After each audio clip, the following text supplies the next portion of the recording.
Hey, what's up, everybody? It's Christopher, aka the Bronze Age Nerd, and as always, I'm joined by Leonardo da Vinci. Mr. Da Vinci. It's wonderful to have you here. I love all your inventions and your Ninja Turtle. Bigby McFly, the comic guy. So, for those of you that just saw that intro we had, it's a new intro. Shout out to producer Kyle for the new intro.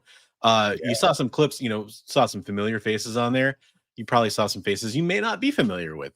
Those are some of the other shows that are streaming over on the EXP network of channels. A lot of comic book shows happen over there. It's its own YouTube channel. There is a link for it in the description below, as well as a link for Bigby McFly's channel, aka Leonardo da Vinci, and my own channel as well, if you want to go check me out there. So yeah, absolutely go check out all those channels because we are streaming in all three places. Tonight we have a wonderful show coming at you. This is Best Coast Comics. We're holding it down here on the West Coast, closing out the evening for a lot of you over on the East Coast and parts in between. Tonight we're going to be talking about some of our favorite and least favorite comic book character redesigns. We're going to get to that topic here in a little bit, but before we do, we like to catch up with the chat and talk a little bit about what happened in our lives, and then we'll get right to that topic here pretty soon. First, let's say hello to everybody who's here, including one of the early birds. It's usually the first commenter, but not always. GT Key Comic holding it down. Love to see him here. No shame taking silver on Bronze's channel. There you go. There you go. Yeah. Shouting out Bigby's channel. Jay, obviously doing the rounds for us. We appreciate that. Oh, bronze for Richard. He comes in with the all-important bronze medal. We love it. Love it so much. Thanks for joining us, everybody. John, hey, great to see you, John. Love it. Comic Tropes is in here. Chris is in here. I was watching his show, Comic Tropes After Dark, earlier tonight, and he was having a great show over there with a lot of great interactions with the chat. Hopefully we can live it up. Yes, we're in Tron now. See, the rain stopped, so I had to get rid of the raindrops background. Bigby and I were kind of debating which one to do in the background, and this one won. Jump on my life cycle. Yeah, I have some really cool. I was obsessed with Tron Legacy when it came out, so I have some cool stuff for that. We could do something like that. And then we got Actual Dracula. What is up? He is actually out because it must be dark where he's at, so we know it's safe for him to come out of his coffin, or he's got good Wi-Fi in that coffin. I don't know. I don't try to pry. Touch screen. As people jump in, we'll make sure to say hello to them. One community member I really want to kind of give a quick shout out to, somebody who's usually here and is always doing a great job modding for us. I didn't previously speak with her, so I won't disclose what's going on. But if you want to send positive vibes, prayers, whatever you like to do towards Christina Payne's way, we would really appreciate that. She's one of the mods, usually holds it down here, and I know she's dealing with some stuff today, and I think she'd appreciate those positive thoughts. So probably won't see her tonight, I imagine, because she's probably dealing with some other stuff. But we do want to send some positive vibes her way. So thank you for that. So Bigby. Yes, sir. How have things been since well, I'd say the last time I talked to you, but that was earlier today. How have things been since the last time we talked on this channel? Active. Active. That's a good description. Nice. Yeah, lots of stuff going on. Lots of comic pickups and watching some movies and shows, and you had an auction on Saturday night over well, it was on your channel, I should say, but with Comics Limited. Yeah, that was fun. I definitely hung out for part of that. That was a good time. Yeah, it was cool. We're planning to do that again in the future. So yeah, nice, very cool, and some steals of deals on that thing for people. So oh man, you got to watch out for them 5Gs, Dracula. I hear that they stunt your immortal growth or something. I don't know. Whatever the conspiracy theorists say these days. How about you, Bronze? How was your week since last we were on the show? You know what? I just wanted to say a quick hello to Lord of Brooklyn there. It's been an interesting week. My daughter was on spring break.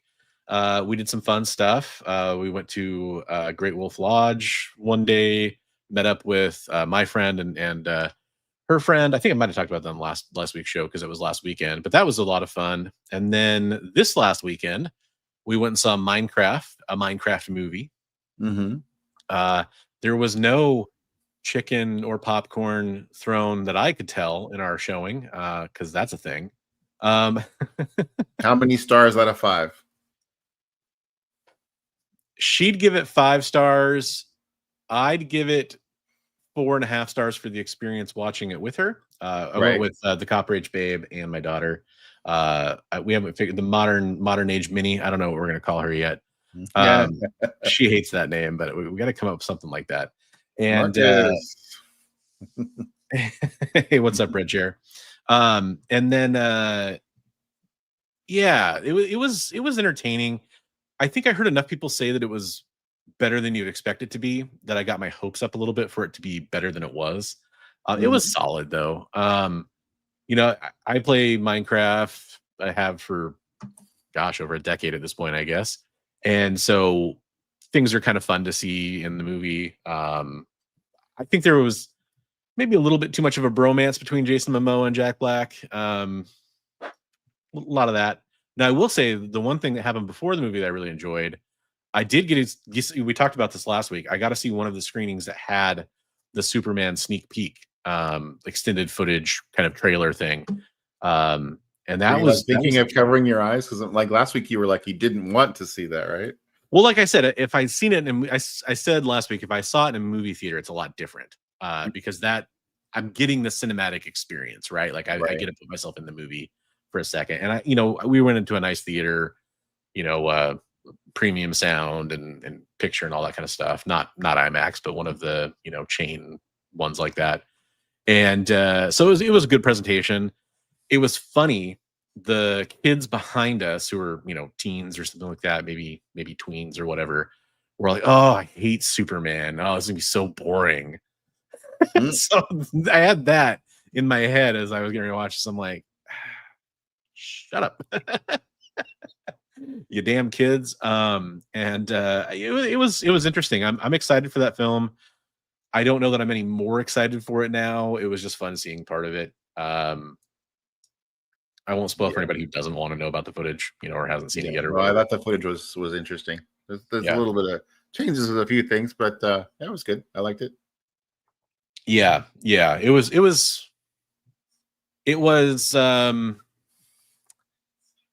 maybe not my favorite choice for the footage they could have chose, and I haven't seen the movie, so I guess it's kind of weird to say that, but I wanted to see more of Superman being Superman. And I'll just say that the footage you see is kind of around the intro shot to the trailer where you see him impact in the snow. He's obviously badly injured, and Crypto comes. Like it's kind of around that spot, and you get kind of an uninterrupted look at that part. And you don't really get a sense because he's so out of it. You don't really get a sense of like how is David Cornsweet as Superman. I hope I pronounced that name correctly. But yeah. Hey, watch anything good other than the movie? Have you watched any shows or movies this week? I finished up the HBO show White Lotus, which is kind of in the news right now because of the Saturday Night Live sketch for a couple different reasons. They did a sketch called, folks, we're not going to get political, but that's what the sketch is called. It was called the White POTUS, which is a very good pun. It's a very funny sketch, but they make fun of one of the actress's appearances on that show, like her teeth, basically. And I guess that actress kind of called him out for it. But the show was really good. I really enjoy that show. It's kind of each season, it's almost like an anthology show, but there is some connective tissue between seasons as well with some characters that carry over. It's kind of a dark comedy drama with some comedy elements. It's probably a better way to describe it. It's fun. So I finished up that show and then just been reading a lot of books. I finished up the first Percy Jackson novel with my daughter. We were reading that to her. Read an awesome graphic novel. I think it's really popular right now called Wings of Fire with her that she really liked. Highly recommend that. We're going to get the second volume and keep reading that. It's a book series that's been adapted into graphic novels for kids. The book series and the graphic novels are both for kids. And then what else do we do? Oh, I read the romantasy novel. I know John's Comics with Kids. If he hops in here, he'll talk to us about it. A Court of Thorns and Roses. I finished the first novel of that, and I'm about halfway through the second novel. So I've been doing a lot of reading. It's funny. I was sitting next to a gal reading one of the Court of books on a plane. I'm like, oh, what are you reading? And I'm striking up a chat, and she's kind of embarrassed. And I go, there's this great gal on Instagram that I watch who she prides herself on fantasy smut, and she's actually an author, and her boyfriend's an author, and they, it's really cool. But so we struck up a great conversation. She's like, oh my God, I got to find that channel. Tell me where it is. So it was pretty cool. But nice. Yeah, at first she was a little sheepish. She's like, I'm reading this thing, and it's kind of well, it's funny with those, like I've mentioned before, the deal was my wife got me to read a couple of them, and I got her to read some comics. But I mean, it's beyond that. Like, I've read some of the stuff in the past. Like, I read Laurel K. Hamilton did some stuff like that. I read the Anita Blake books. Patricia Briggs. I lived in the Tri-Cities in Eastern Washington for a while. She's from there, and she's, that's kind of a popular supernatural romance series. So I kind of read it just because it was a local author at the time. But I mean, I've definitely dipped my toes in those genres before, and even kind of contemplated writing some of it at some point. So it's one of those things where I don't mind. Hey, it's well written and you're enjoying it, Yeah. More power to you. The best ones, and I would think primarily the Empyrean books I read fall under this. I actually care more about the plot, like the real plot, than the romance plot. And I know a lot of people feel that way about the Court of Thorns and Roses books. I know, like John's Comics with Kids, who I was mentioning earlier, go to his Instagram. He did like an impassioned post talking about how awesome he thinks the books are. And he's like, I started reading it because it's this thing, and it turned into this really great book series. And yeah, I can see where it's got its got some room to grow. So yeah, how about you? Yeah, I've been watching that Mobland. Is that what it's called? Yeah, I still haven't watched that. I want to. I watched the second episode. Really good. I watched a handful of movies. I watched Mickey 17. I watched Novocaine, which was nice, really good. Both of those were really good. I watched Black Bag, totally different vibe, but really good. Spy thriller kind of thing. Oh, right on. And then I just realized that the new season of Black Mirror had been released. So I think I binge watched like 3 episodes last night. Stayed up way too late. And Daredevil, and I gotta say, Daredevil's last episode, man, ratcheting up the tension. I am. I think I'm caught up on Daredevil.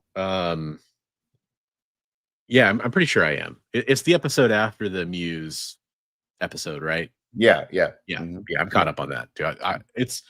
I liked the last episode of Daredevil a lot more than that previous episode. Yeah, it was really good. And I'm looking forward to the ending. Oh, go ahead. Yeah, the ending of that.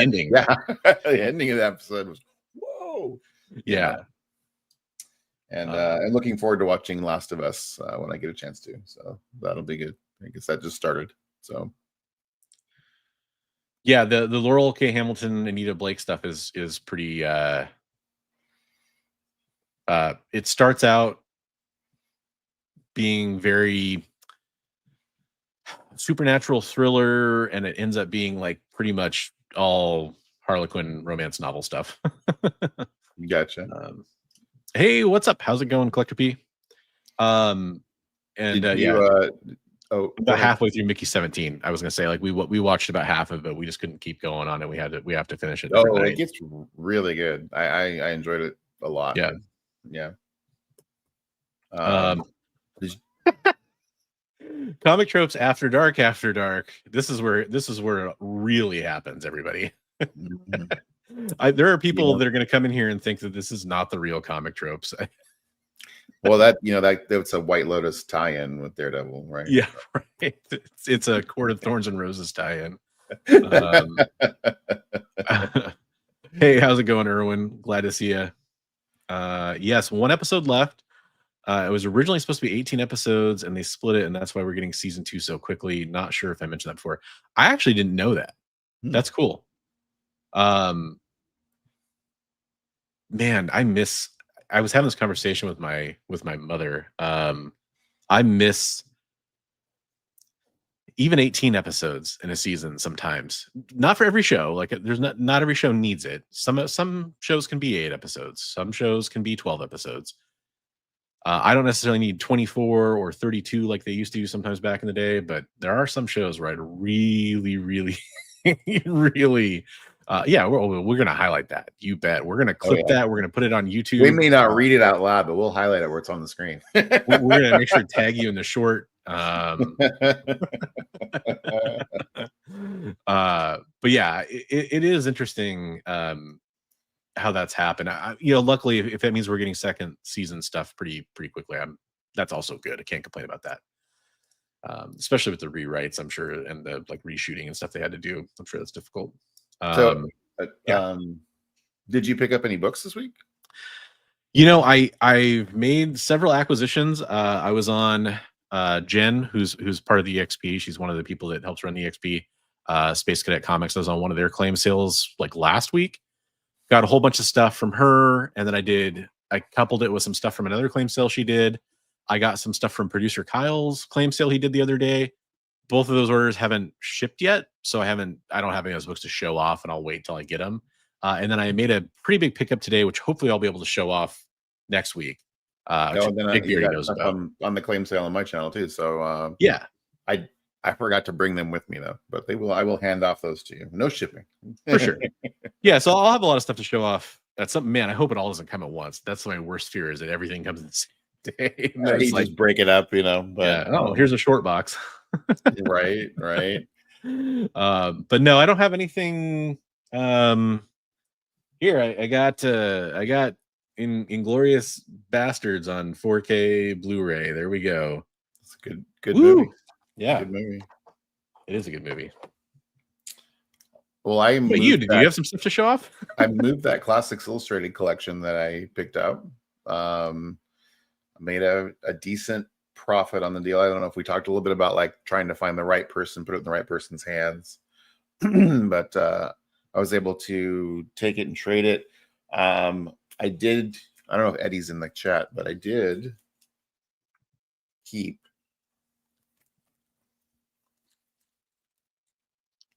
Ooh. So that's kind of pre-code horror, right? I mean, I didn't realize you had 3 copies of that. So yeah, the interesting thing is, okay, so it's worst shaped copy, but this is the earliest printing that I have. But look how much more of the image you see on the cover. You see the cloud Gandalf down there and stuff down there. And then the later printings, they trimmed it off, interesting. They also eliminate pages on the later printings to try to save on paper. Wow. So you lose pages of story and artwork in the later printing. So, that's when they did like multiple like reprints, like print on demand almost kind of things for that, right? Yeah, they would do, and they also printed them in like different locations and stuff. So, but Eddie was asking about this because he is, I guess, a big Sleepy Hollow fan. So, Eddie, I did respond to you on Instagram. Just maybe you don't check your Instagram too often, but I do have those. But so in exchange for getting that collection, call me. So in exchange for getting that collection into that guy's hands, I picked up a couple things. I picked up this really cool Golden Age book. National Comics. Whoops. I did that. Yeah, that was cool. The fact that Uncle Sam is like just punching this guy into molten metal. I mean, that guy's dead. Yeah, that's how America does it. Right. So this is from 1941. It's a lower grade. I was a 1.8, but it presents really well. The back. It looks really good for a 1.8. Yeah. So that was one of the books I picked up from him. What year was that? 1941. 41. Okay. Yeah. Yep. 1941. So pre-war. But in the process of talking to him, I told him that I picked up that Peanuts book. Peanuts book. That 4-color comics. And he's like, "Oh, I have a book that's a early Peanuts book," and I was like, "Really?" And he goes, "Yeah," and he was telling me, and I'm like, I'm looking through all of the Key Collector and everything, going, "Is it this one? Is it this one?" He's like, "No, it's none of those," and it's from the same era of books that are in Key Collector, but it wasn't listed. But it's got a 2-page spread of early Peanut stuff in it. So. Bigby, are you telling me that Key Collector may have made a mistake? They don't have everything. How's that? But yeah, unbelievable. There's a little bit of a, I mean, you can see it. It's kind of shifted a little bit, but other than that, the book is really nice and flat and in great shape. So, And it's like a full 2-page spread of a yeah, Peanuts and comic in there. it's really interesting. The artwork doesn't look like the Charles Schultz Peanut stuff that we're used to. It's looks more like Calvin and Hobbes artwork. So it's really, really interesting that way. Bill Watterson going to sue somebody. Or Charles Schultz going to. I know. Yeah, that's the joke. And then Travis, our friend Travis Comics Limited had a claim sale, a couple claim sales. And I was off work one day and happened to tune in. He does them usually early in the morning. And I kind of got dragged in because one of the first things I saw, he was offering a big lot of classic X-Men with the Arthur Adams covers. The entire lot of these for $3. Wow. So wait, $3 total or $3 each? $3 total. Jeez. So I got that entire lot of classic X-Men, and then these other books. I mean, if you guys get a chance, jump on his whatnots, because like this stuff is all. I'll tell you if it's any more, but most of the stuff was $3. Lecter Assassin #1. Yeah. Adam Hughes Rogue Savage Land #1. I mean, less than cover price, right? J. Scott Campbell Rogue Savage Land #3. Oh, I was gonna say, I thought I had like most of the issue 1s from that because I ordered like a bundle. I pre-ordered a bundle. I didn't remember getting that one, but it's issue 3, so that makes sense. Something is Killing the Children #0, which I think that's kind of nice right now, and the exclusive Virgin variant one. Right on. I mean, $3 a piece. Yeah, cool. Strange Academy black and white sketch variant #1. This is a 1 in, I think this is a 1 in 25. He said variant. Amazing X-Men: The Return of Nightcrawler. It's got a bunch of Deadpool's welcoming Nightcrawler back from the dead, I guess. Bet you lunch money would fight you for that one. Yeah. For those that don't know, he's a big Nightcrawler fan. I'm not sure who this. You would know who the artist is. DCW, or I don't know. DC. Is it Derek Chu? Yeah, you're right. Okay. Yeah. So Titans. Yeah.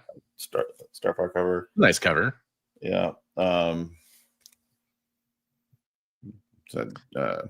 think is that Sabine Rich, I think? Yeah, Sabine Rich, Storm cover #1. David Nakayama, Poison Ivy #1, or not #1, number 20. But man, I love her hair on that. Yeah, that's really cool. I love the action on it. It's really cool. That's Nakayama. It almost looks like Ivan Tao a little bit. Yeah, it's got the DNA over there. Yeah. Okay. Yeah. Man, that's almost like a fusion between their two styles. And then you might want this one. I don't know if you might already have one, but this is a 1 in 25, I guess. Oh, that's cool.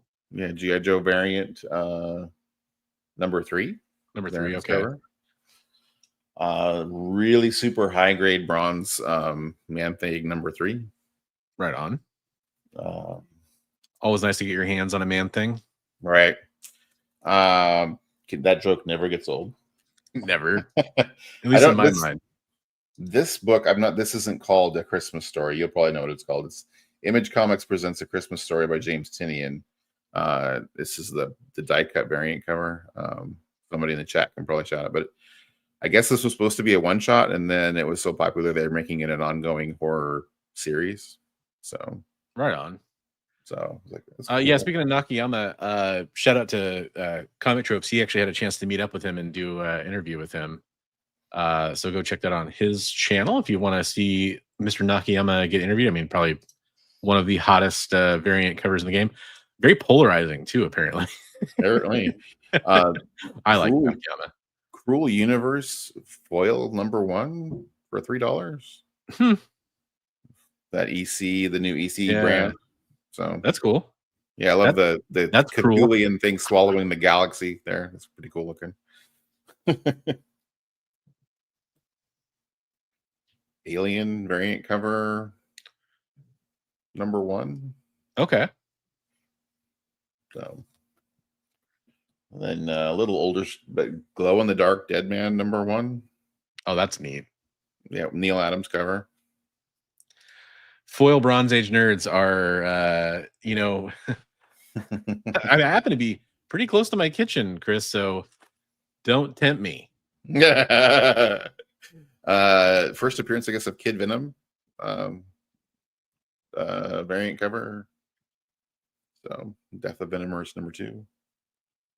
#2. And a Jim Lee Wildcats #1. So, and then cool. So he had a giveaway when I first got in there. He was giving away an art book. It was like a School of Visual Arts. They were they printed a book of all of the people who did the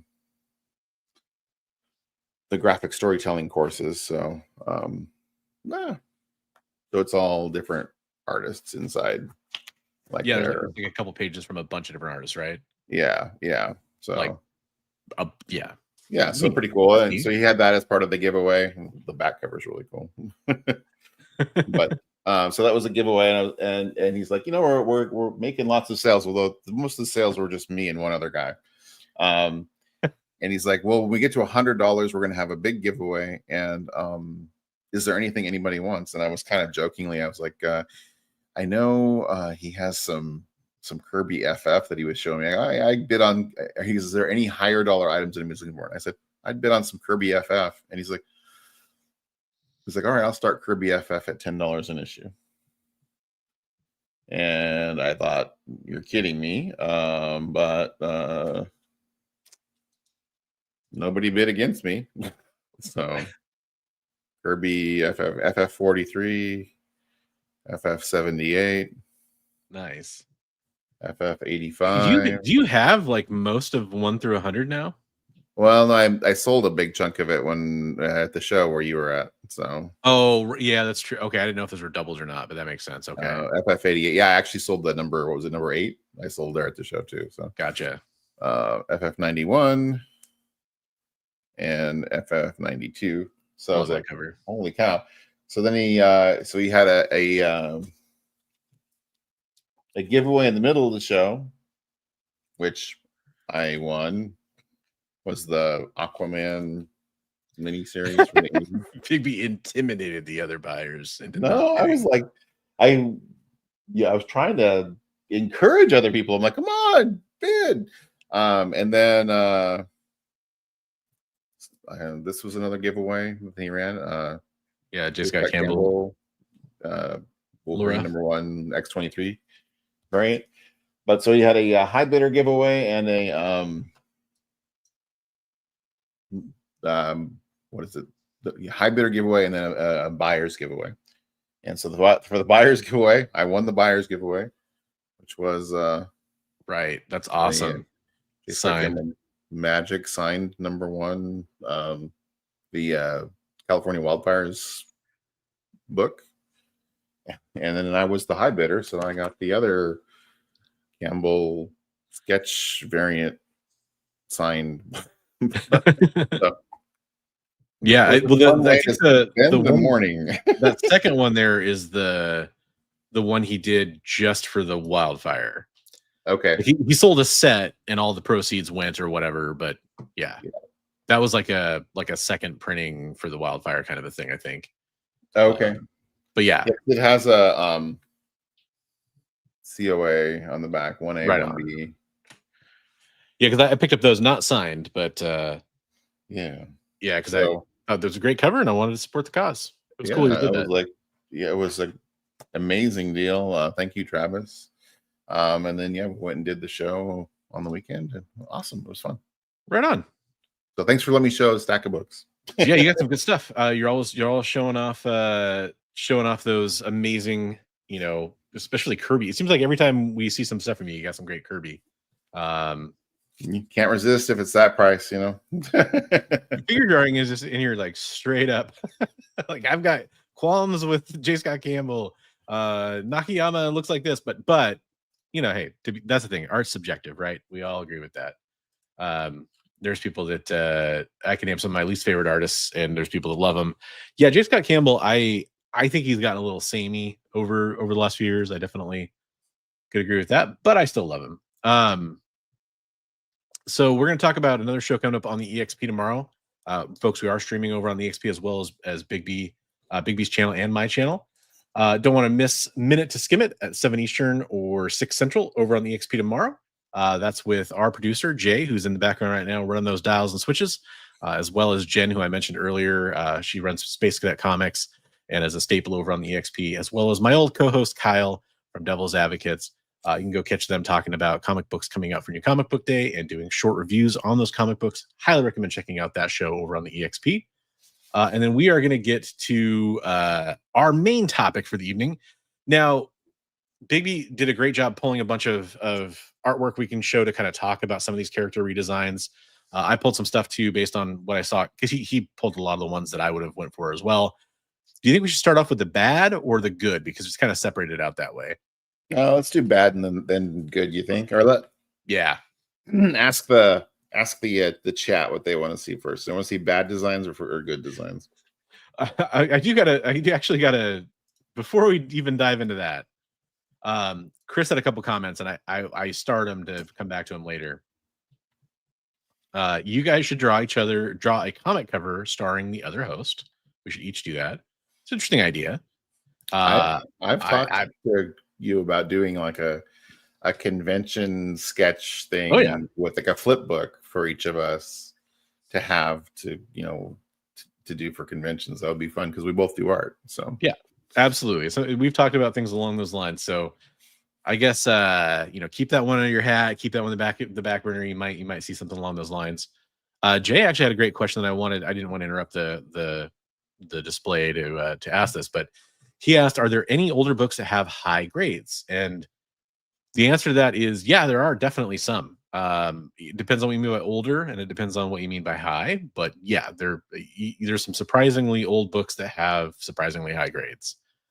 I think CGC, when it comes to Golden Age and older, they have different standards for their grading that they've disclosed. So they're a little more lenient on Golden Age books and older. But I think there's 9/8 copies of Silver Age, Marvel #1s on the census, and there's high grade, just about any comic you can think of, really. I don't know if there's nothing like I don't think there's any 9/8 like action ones or anything like that, but there's definitely some pretty high grade ones out there. Right. Did you see the video of Comic Book Investments where he was selling his Hulk #1? Can't say I watched that channel, so no. The answer is no. He had a cash offer. So he had a Hulk #1 in a 9.0. He had a cash offer of $350,000. He decided to go the route of sending it to the auction house, and he got 270. Darn. It's like, oh, just the look on his face as the auction is going, because he did a live auction watch, and yeah. I would Hulk 1 and that high of a grade is ridiculous. Right. It's kind of a notoriously it's hard to get look. Right? Yeah.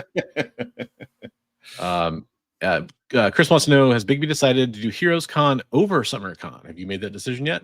The decision is I'm going to be going to SummerCon. I just financially can't do Heroes, so I will be there with Mr. Bronze, and hopefully you too, there, Mr. Chris. I was going to say, we all know SummerCon's better anyway. Right. Not trying to pit those two against each other. And then the last one that I saw was Chris asking, what comics should I buy to get rich? Well, how long do you plan on living, sir? Is my answer to that, because on a long enough timeline, I think there's some good comic books for investment. But I tend to shy away from giving pro investment comic advice usually. But he said fast. Okay. That's tough. That's tough. So my advice on serious advice to people buying books is always the money you make on a book is made when you buy it. Try to get it at the best price you can, because that's going to determine how well you do on a book. And so, I mean, for serious purchasing advice, to try to make some money. Yeah. How do you make a small fortune? Start with a large fortune. Yeah. White polybag Superman 500 ultra rare, probably worth millions. It's funny you mentioned that, Jay. I actually had to feature that issue recently on my top 5 not to buy list. Which, for those that don't know, that series is back.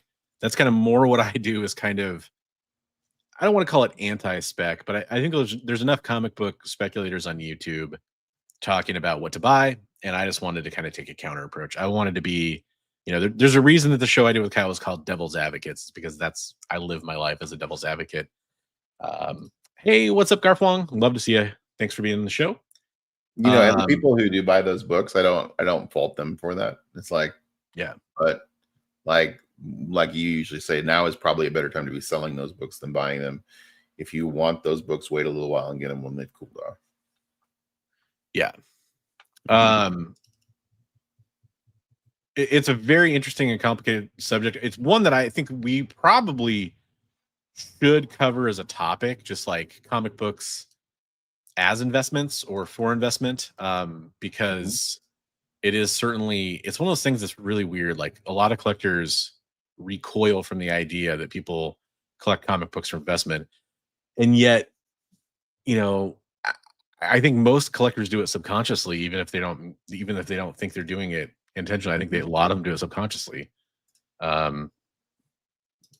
People, if they see a good enough deal, they pick them up. They tend to pick them up, and the other thing is, a lot of them keep bagging and boarding their comic books and want to keep them in good shape. And the only real reason to do that is just because you really like things in nice shape, or you like the value. Speaking of things that are valuable in nice shape, let's talk about some of these character designs that didn't go very well. Hey, what do you know? That was a terrible era to be a Wolverine fan. It's funny because one of the coolest moments in Wolverine's history, I think, it's really a good moment, is him having the adamantium ripped out of him by Magneto. If you saw the end of X-Men 97 season 1, that had its moment to shine there. It kind of brought that comic book and that story to the forefront again with Fatal Attractions. But also, right after that, like in the Wolverine run, the bone claws, and he's dealing with not having adamantium, which I thought was really cool, because you talk about characters that have power creep, and Wolverine's really guilty of power creep over the years. We've talked about that before. He went from being like kind of a scrappy fighter with claws and senses and a slow healing factor to he can walk away from a nuke. And so it was kind of a cool way to take care of some of that. And then you get to this weird demutated or devolved, I guess is probably the right way to say it, version of Wolverine that came along. And some of these things kind of worked. Like, I mean, maybe you could say the fangs kind of worked. Maybe you could say, his kind of, eventually he was kind of like tearing through his costume. I remember a bunch of that. But then you got that weird bandana noseless thing that happened, and it's just too much. Just too much. Yeah, he lost his nose. He was going all feral. It was just, and I mean, like, Wolverine always had feral tendencies, of course. Yeah, they tried to make it like rage, having lost the adamantium. The adamantium kind of kept him in check, and so the idea was that it constantly forced his healing factor to be busy doing something. And so once it didn't have to do that, it basically, especially, and this was before Origin and all that stuff, but especially now, knowing Origin, it doesn't make any sense, because for years he had a healing factor and no adamantium. Right. It's just, right. I don't know. It's weird. So, I'm not sure if that is Bart Sears. Somebody, Lord of Brooklyn asked. It looks like Bart Sears, but It's a good question. A lot of these we won't have the artist information handy for all, especially the stuff I know I pulled. There was a couple things if I had more time, I would have loved to see who drew it. Um, but yeah, this was just one of those things where it was kind of a gut punch. Yeah, not. I Um, wasn't really a fan of that era of Wolverine. he's actually happy. It's just his underbite. There you go. Oh, well, but yeah, Liefeld's Thor. Yeah. Hey, no good. Muscle me big time. Hey, what's up? No good. Yeah, a lot of you guys are touching on some ones we'll definitely get to, but by all means, keep putting them out there. So Wonder Man. Is there a character who has had more worse costume redesigns than Wonder Man?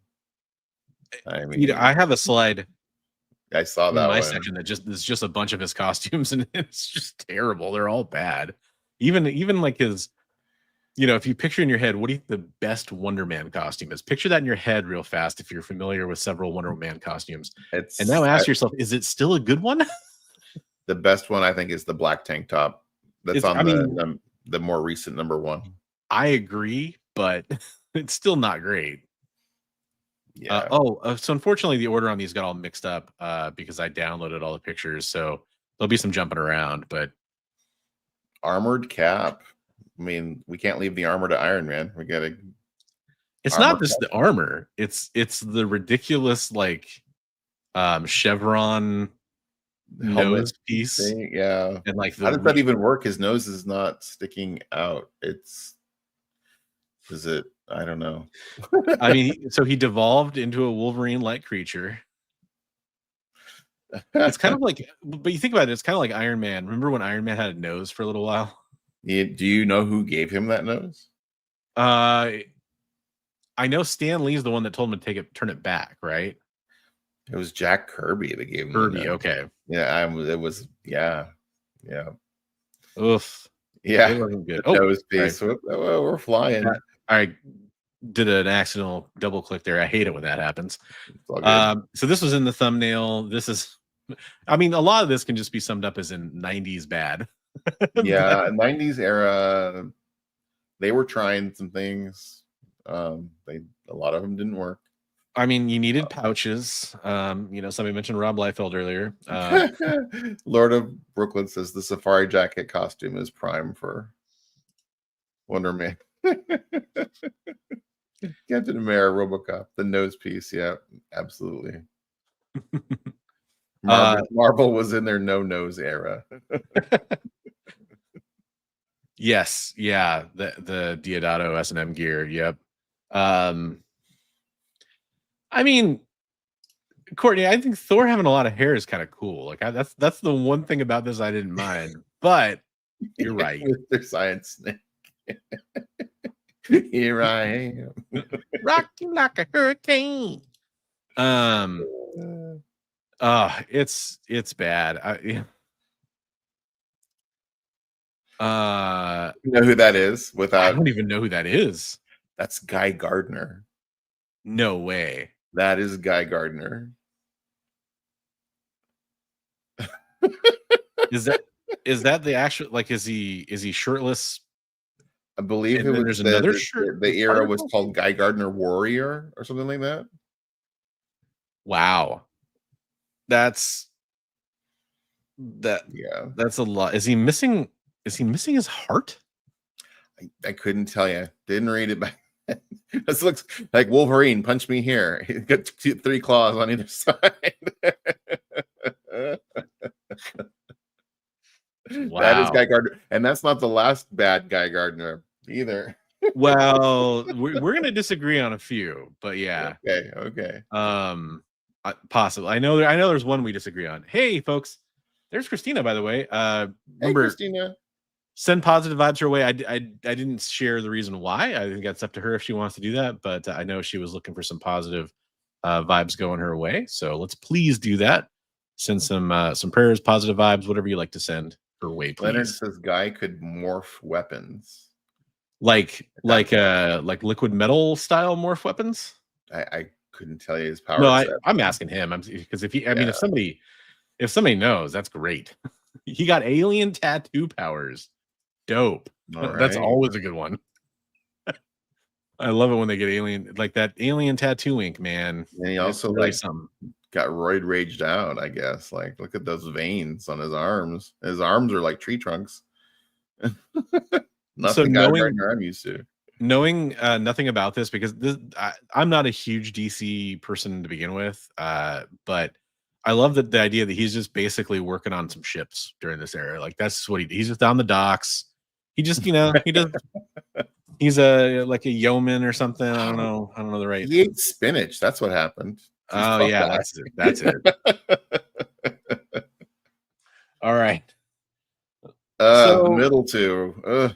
I don't know. Yeah. Hey, I got a great idea. Let's take all of Wonder Woman's powers away. I think that's really what's distracting us from her as a character. And let's have her dress in all white. I mean, there's some love for the like the Donna Troy era, right? Yeah. There's some love for that era. Yeah, but and there's some love for the no power. They call that the I Ching, because there's a character I Ching that she was working with. So yeah, I don't, What's up, Comics Limited? He's watching while he creates a character for an upcoming live stream. Do me a favor, whenever the live stream's live, 1 year later, go create a terrible 90s version of that character for us, okay? Right. Give them tattoo powers. The white karate era looked okay. It was just frustrating she lost her power since she's the most prominent female hero. That's true. Yeah.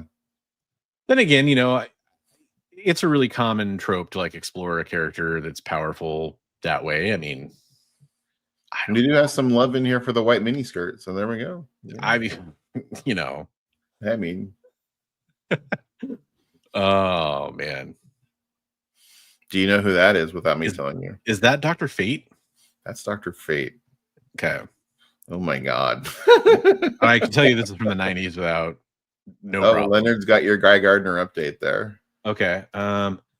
He drank warrior waters to unlock his alien DNA. His hands could become cannons, axes, or he would create swords to wield. Guy got pretty close to Superman in power. I had to read that dramatically. I like your dramatic reading there. Yeah. I mean, was it good? That's the real question. Got our update on Unpowered Wonder Woman too. So ooh, Mark. Hey, what's up, Mark? I didn't get a chance to say hello to you too. Underpowered Wonder Woman was trying to capitalize on Emma Steed from British Avengers. It was also supposed to make her a street level social issues feminist hero. And that's what I was going to say is like, I could see some storytelling potential there, but yeah. Also, whoa, Dr. Fate. Yeah, that is Dr. Fate. Yeah. Extreme Dr. Fate. Did Image. It's pretty bad. Dr. Fate. Yeah, it's pretty bad. Again, 90s era, right? 90s era. I don't know. He's got Ankh throwing star thing, shurikens. Yeah, like he's trying to be like Moon Knight, but with a way worse costume. Like the hints of red are the weirdest part. What happened to his hair? He's Cruella DeVille. I mean, yeah. Because the 90s. Also, like, shout out to his traps here. Like those are on point. Like, wow. Oof. Look what they've done to my Ghost Rider. My boy. I don't even. Was this like Spirits of Vengeance or something? When was this? This was late in the run of that Ghost Rider run. Decided he needed to be a little more colorful for the 90s. He looks like he like half joined Generation X, like the Emma Frost Banshee team. Tropes. I blocked that one out. There's gonna be a lot of that happening, folks. We promise we will get to the good ones later. Oh my god! Was the Yeah. Iron Rider? Is that real or is that just one you made? Is that I really don't what they know if call it? that. I think he's just saying he looks like Iron Man and Ghost Rider Okay. combined. But yeah, there's Does he have a goatee? Oh, it almost looks like he has like a little.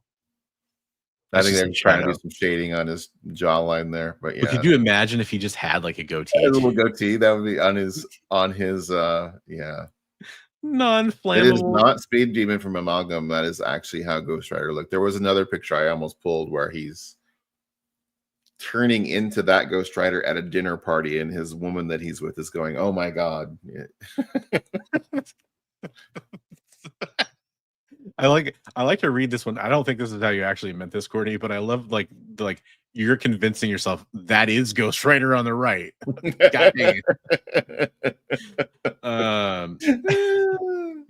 The tropes. Oh, Yeah, if he had facial hair, that would be hilarious. I think we needed to draw something like that.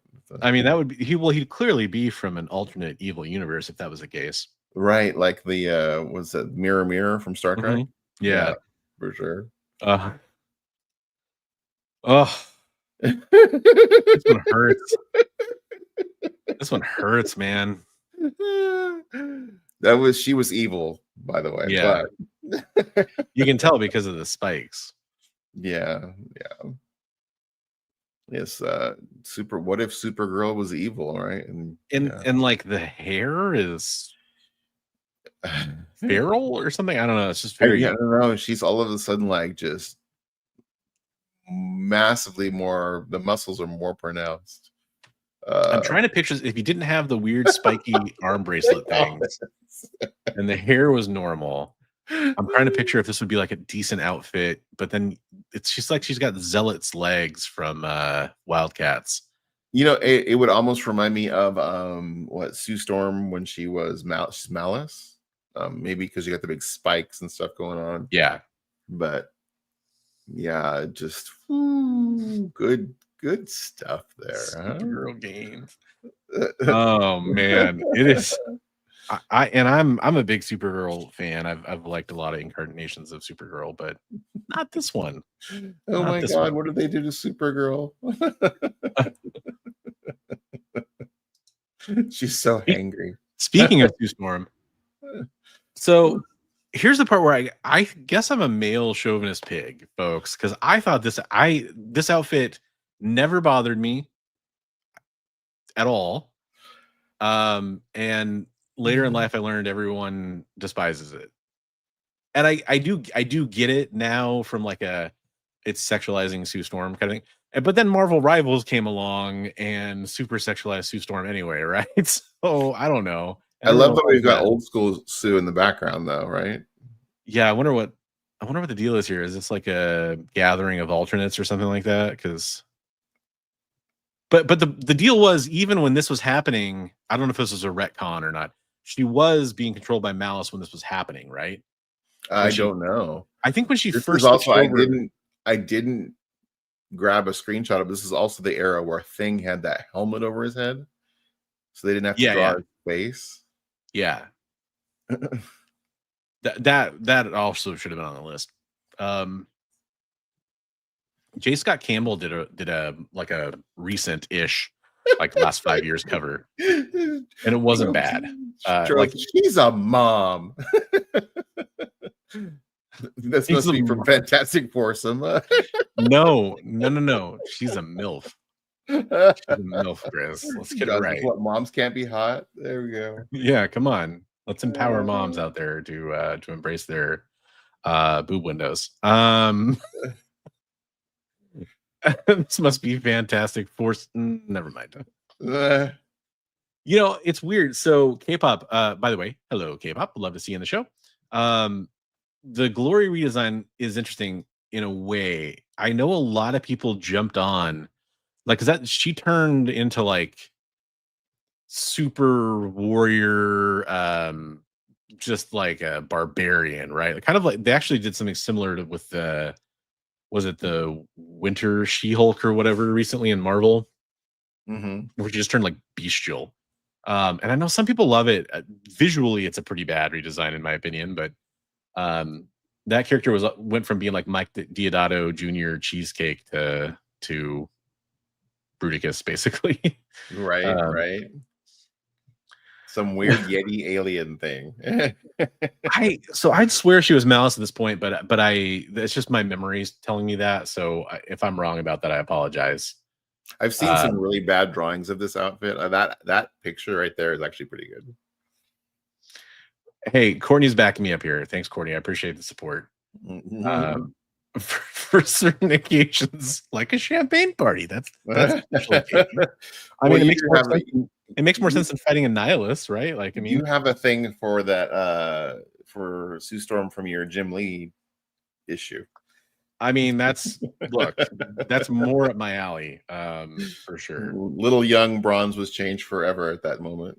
Ooh, Eric, stay tuned. Stay tuned. Marvel blamed Malice for the character change. Okay, but I think it could have been a retcon too, which I mean, jury's out if you take that or not. Oh my gosh, I'm so far behind on chat. Everybody's having fun with this. This is great. This is a good topic. Hey, what's up, Chrissy? If you got it, flaunt it. Okay. There you go. There you go. Keep your eyes on her 4. Oh, I'm just excited that because all the poor things that happened to Jessica Alba during the filming of her Fantastic Four movies. I'm glad they didn't give her this outfit. Right. I will say that because they definitely tried to sexualize her too much in those movies. I feel bad for her. I feel real bad. Oh my gosh. Oh, I forgot how bad some of these are. What have they done to you? This, by the way, I saw several, nerd fight forums proclaiming this is the worst of all time. And this is like Kitty in her Urkel phase, man. This is, I mean, she doesn't have suspenders, but it looks like she should. That's not good. I mean, I don't think this is Kitty in her Urkel phase. This is a bunch of middle-aged men trying to go, hey, what's cool and hip with the youngsters? Let's draw Kitty that way. They love really mismatching colors and knee-high socks and roller skates, I guess. Yeah, it's so bad. It is like, that's Dave Cockrum, right? That's a Dave Cockrum design? I think so. Yeah. It is pretty bad. The worst offense of it is it just like doesn't match any other X character at all. Trope says that's supposed to be the 13-year-old using whatever's around. Okay, I could, but she wore it for more than an issue or two. it's like the thing you'd see when they did like the new Supergirl show on the CW, the newest one. And they did that montage of her coming out like in costumes, and a couple of them were poking fun at either superhero costume tropes or old Supergirl costumes, right? This is the kind of thing that you'd see, like, I don't know, I could see like Miss Marvel coming out and be like, this is my costume, nope, and then moving to something else, right? Right. That it works as that. It doesn't work. How did she get like Silver Surfer golden skin? I mean, that's just a bodysuit that goes on. That's like her armor, man. Oh, okay. I gotcha. I don't know. It's pretty bad. I see, and part of it is, and I really feel bad for Kitty or Kate or whatever these days, because she's never had a costume that I like. Her New Mutants costume, or variations that are just variation versions of her New Mutants costume. It's hard to kind of count that as her costume because a lot of other people wore it on the New Mutants. I don't think she really had I have a favorite costume of hers. It's the black leather jacket with the scarf, the Shadow Cat era. Yeah, kind of the Excalibur. I think that's kind of. She wore it during New Mutants too. There's like some Arthur Adams and Barry Windsor Smith covers with her wearing it. Is it kind of the blue black leather jacket? Blue black, yeah. She's got like bluish tights and a black leather jacket.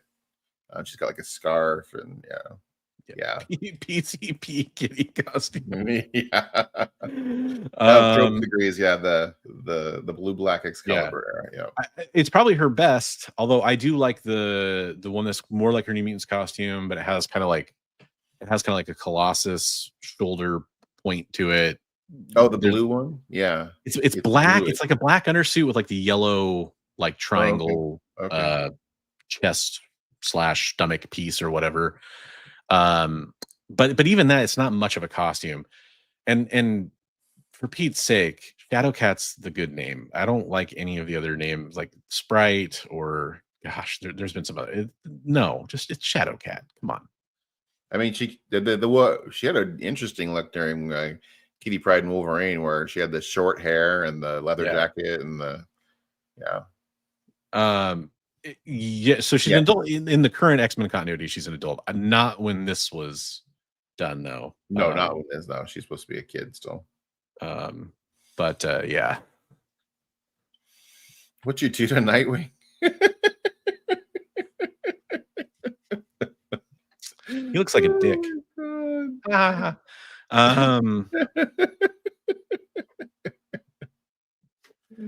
Poor Nightwing. I mean, is it better or worse than the tassels, though? Yeah, I don't know. That's pretty bad, though. It's not mullety hair. I mean, it is kind of, but not. Right. I feel like it came around because of like the Superman mullet and all that kind of stuff, even though it's not technically a mullet. But ooh, we got some fans. John likes this one. Oh, okay. You like that era. I like the original design for Nightwing's costume. I thought was really good. It's funny. There's so many Robins, like former Robins or current Robins or whatever, that have had terrible costumes. They could almost have their own like list or video. It seems like K-pop thinks he's hot. Well, Nightwing is a very attractive character, like in just about any way, shape, or form. I mean, just because he's wearing a weird suit, I mean, doesn't make him at least no Elvis collar. There we go. I guess there's that. Yep. I love tiny pockets. It is a callback. Yep. Yeah. This is another 90s victim right here. Yeah. From the 90s. It's fine, but not iconic. Yeah. Possibly it's not the Nightwing that I would say is the optimal Nightwing costume. Definitely not stealthy for sure. Okay. I know. Here we go. There's the safari jacket. We're going to flip around on Wonder Man quite a bit here. This is like, this looks like something that Wes Anderson would come up with for a movie or something. The turtleneck and the safari jacket. Yeah. By the way, we didn't even talk about the time in the 90s where like both the Avengers and the X-Men had their own like matching leather jackets. Like somebody was saying that in the comments. Do you remember when everyone was wearing brown leather jackets? Like the Avengers ones all had the A on the shoulders and the X-Men had the X's. Right. And there was that Bloodlines crossover where like everybody's wearing them. It's just silly. What's going on here? Somebody went to look for extras and could only find one. What was that? A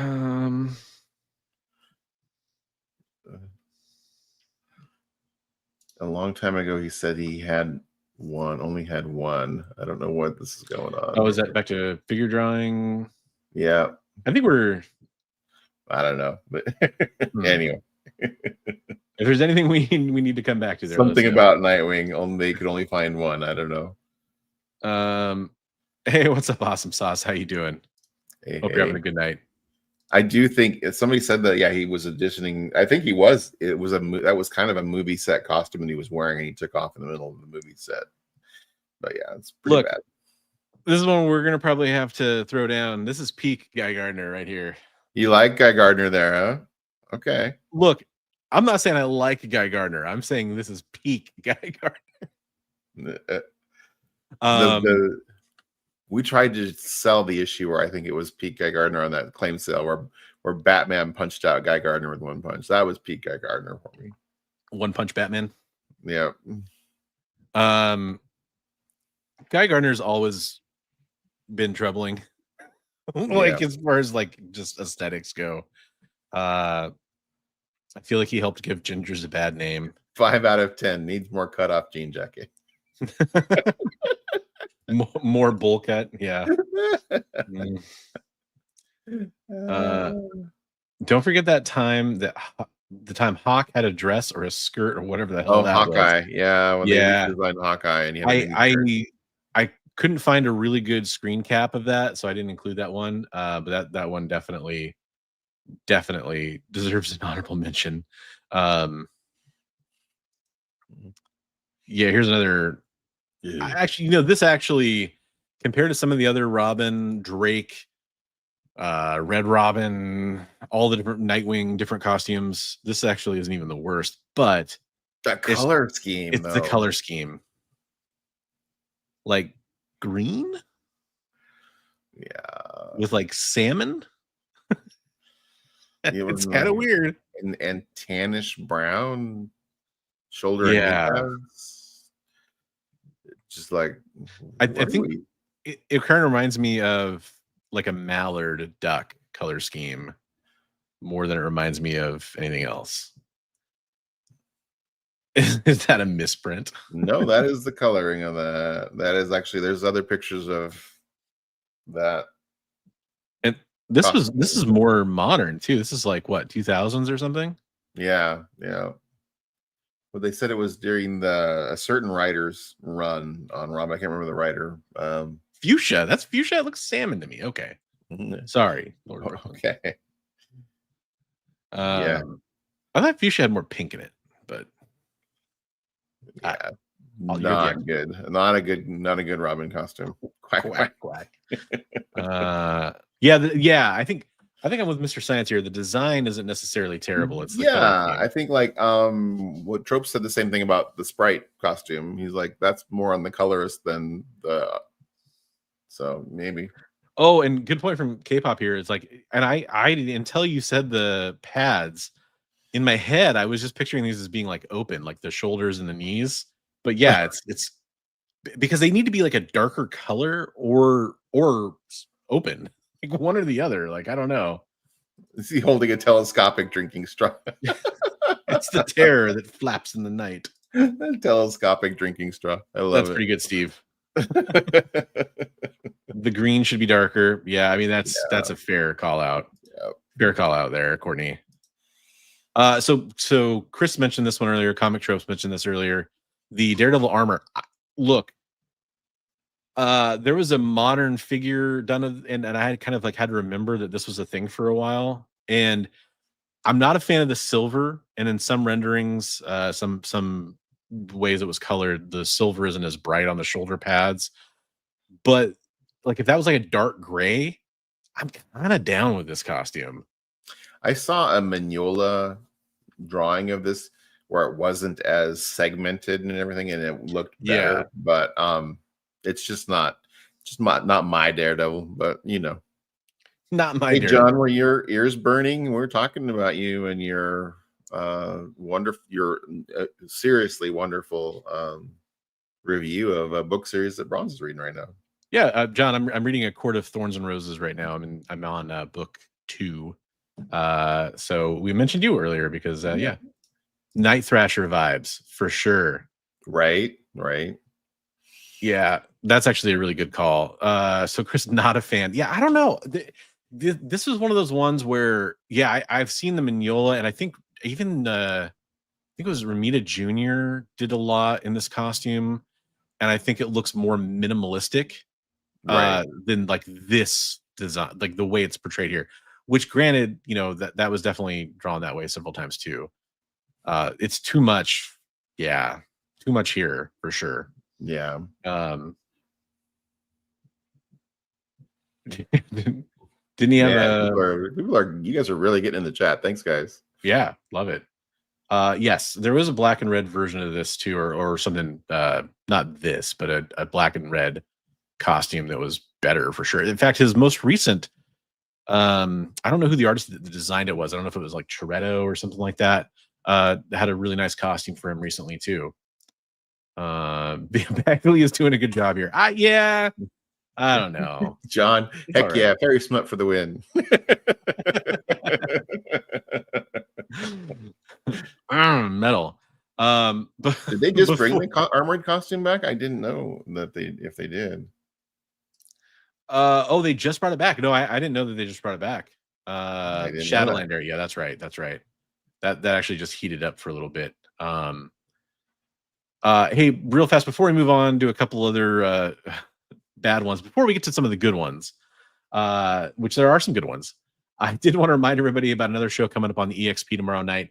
We talked about Minute to Skim It earlier, which is on at 7 Eastern, 6 Central.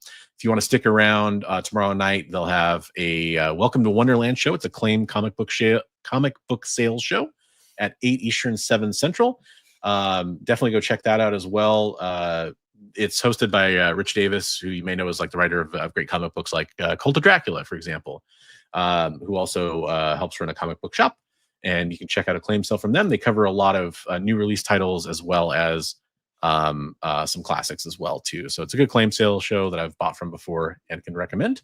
Highly recommend. Check them out tomorrow on the EXP.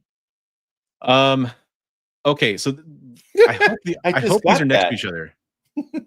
I hope these are next to each other because there's like, okay, good. Yep. So I'll flip back and forth a little bit here. Man, I'm really torn because first of all, Bigby, what's your impression here? Out of the four, I mean, kind of two looks really. I guess you could say it's four. Which one's your favorite out of these? Do you like any of them? Not on that. Well, I will say the '80s one when it came out, I thought it was like, oh, that was kind of neat looking with swirls and stuff. I thought during the '80s, I thought it looked interesting. The classic costume, not on that one, but the other one looks really good. Yeah. So I look. I think the Ahab one-handed. I have kind of an affinity for that Aquaman. It's kind of almost nostalgia at this point, I guess. I just always thought it was silly that he had a hook hand. I was just like, there's like this version of his costume where it's a little bit more. I mean, this is obviously of the era, drawn modern style, but where he has long hair and a beard. I think that's a cool look. Yeah. This is absolute dog crap. Back in the day, though, people were excited about it. Yep.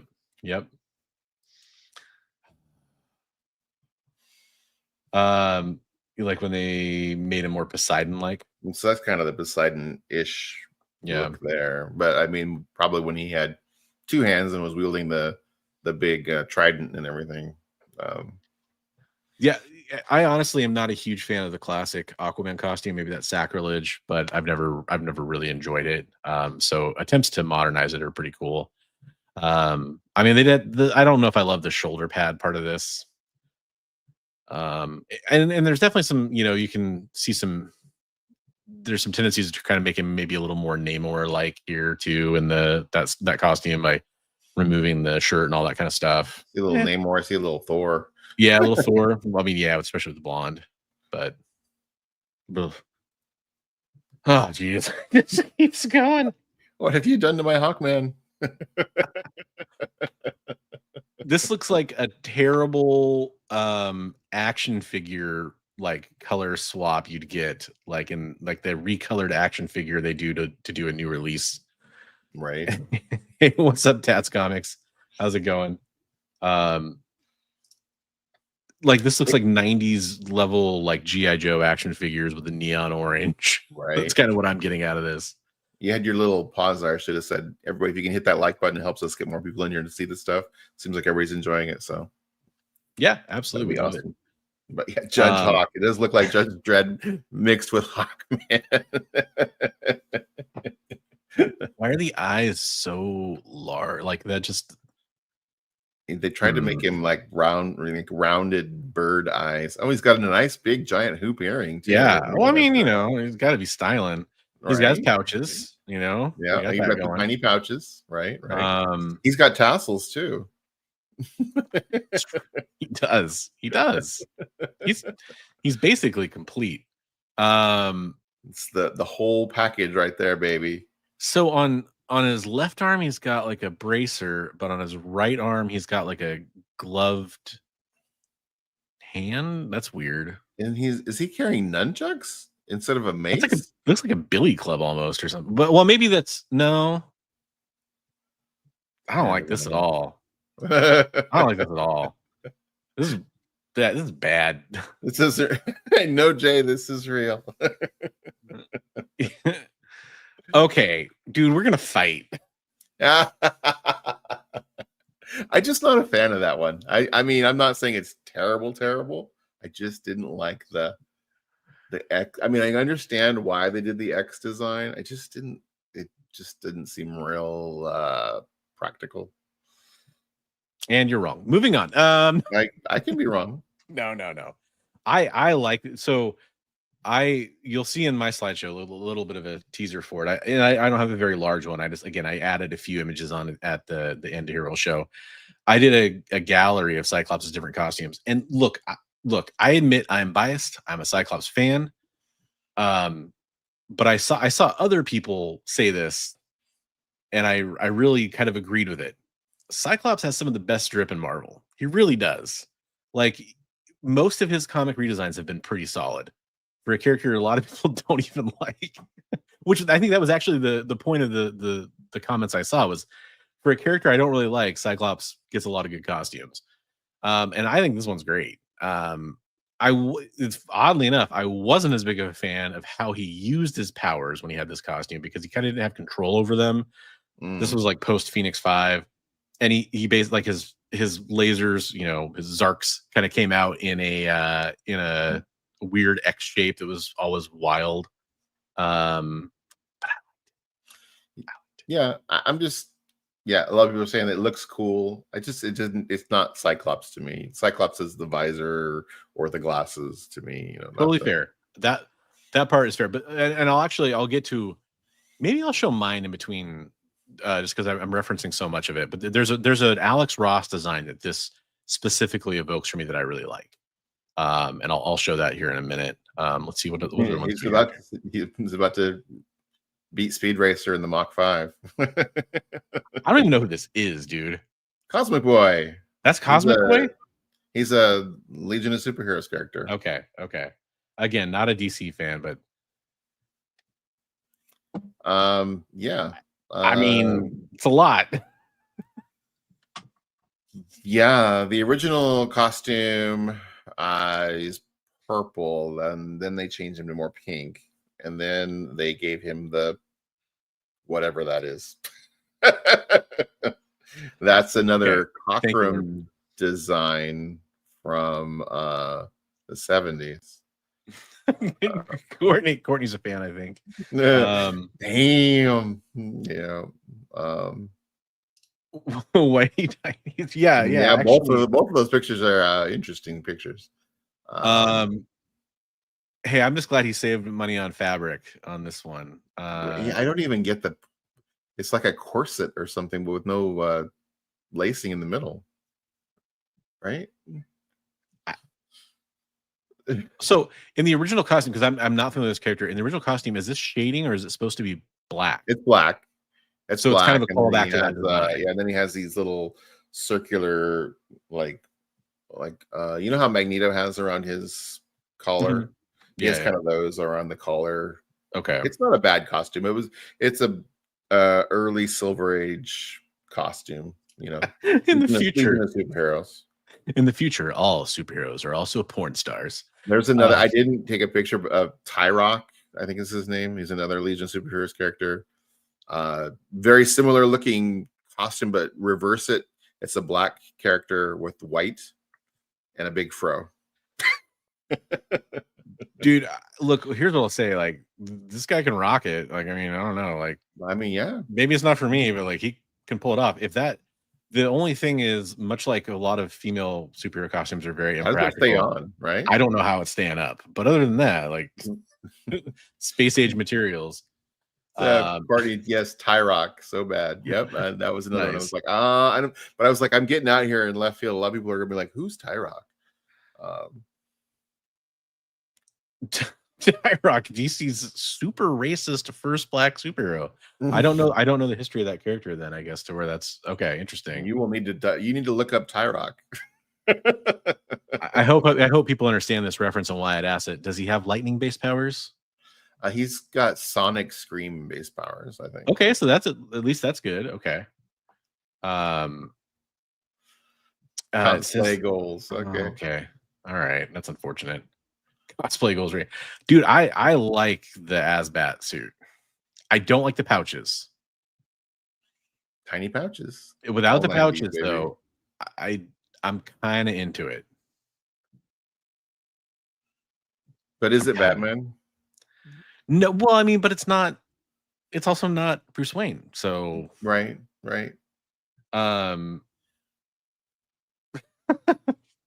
awesome sauce. I love you. That's awesome. Yeah, no, yeah. it just, to me, I mean, that's an era. It's an era of the 90s that when you see that, you're like, oh, that's that era. I mean, it's just not my favorite Batman. It's Bigby's cosplay outfit for San Diego. That's right. Absolutely.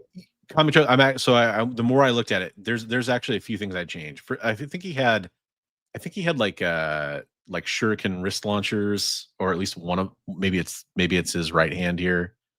The camera left, but like his right hand. I think at least that one had it.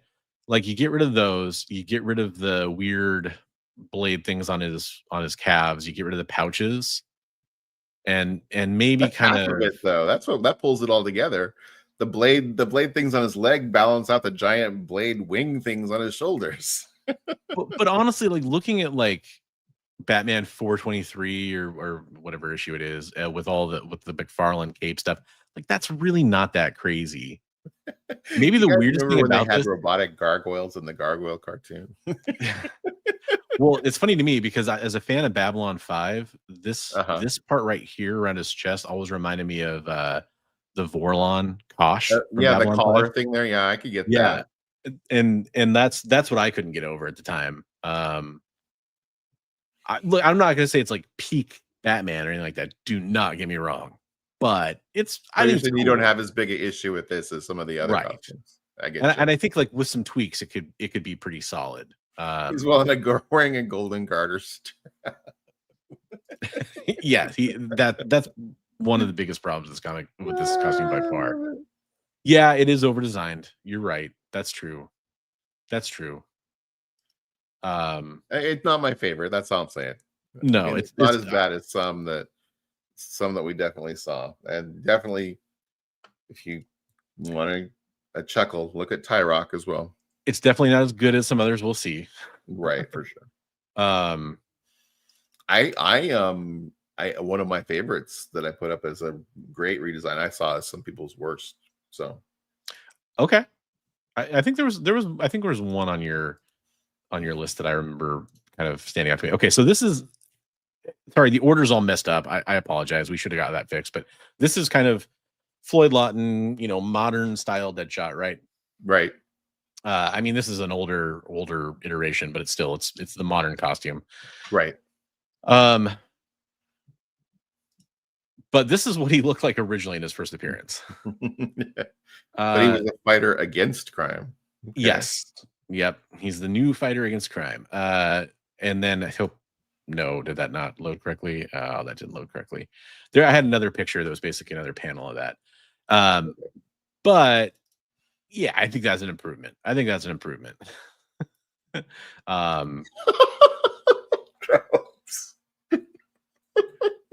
on. I'm trying to pull up my next slide here. Best upgrade, letting Superman wear pants. It was offensive. Oh man. Oh my gosh. I mean, so Tropes just did an episode on Recalled Comics, and he talked about Batwang. He was much nicer about it on his channel than I am being now, but he was talking about a really interesting video. I like that. Yeah, and the Batman Damned, for those that don't know, was kind of controversial because of that. So, anywho, this is the Alex Ross costume I was talking about. I like the with the hood. That's pretty cool. And that's the one I like specifically. Yeah.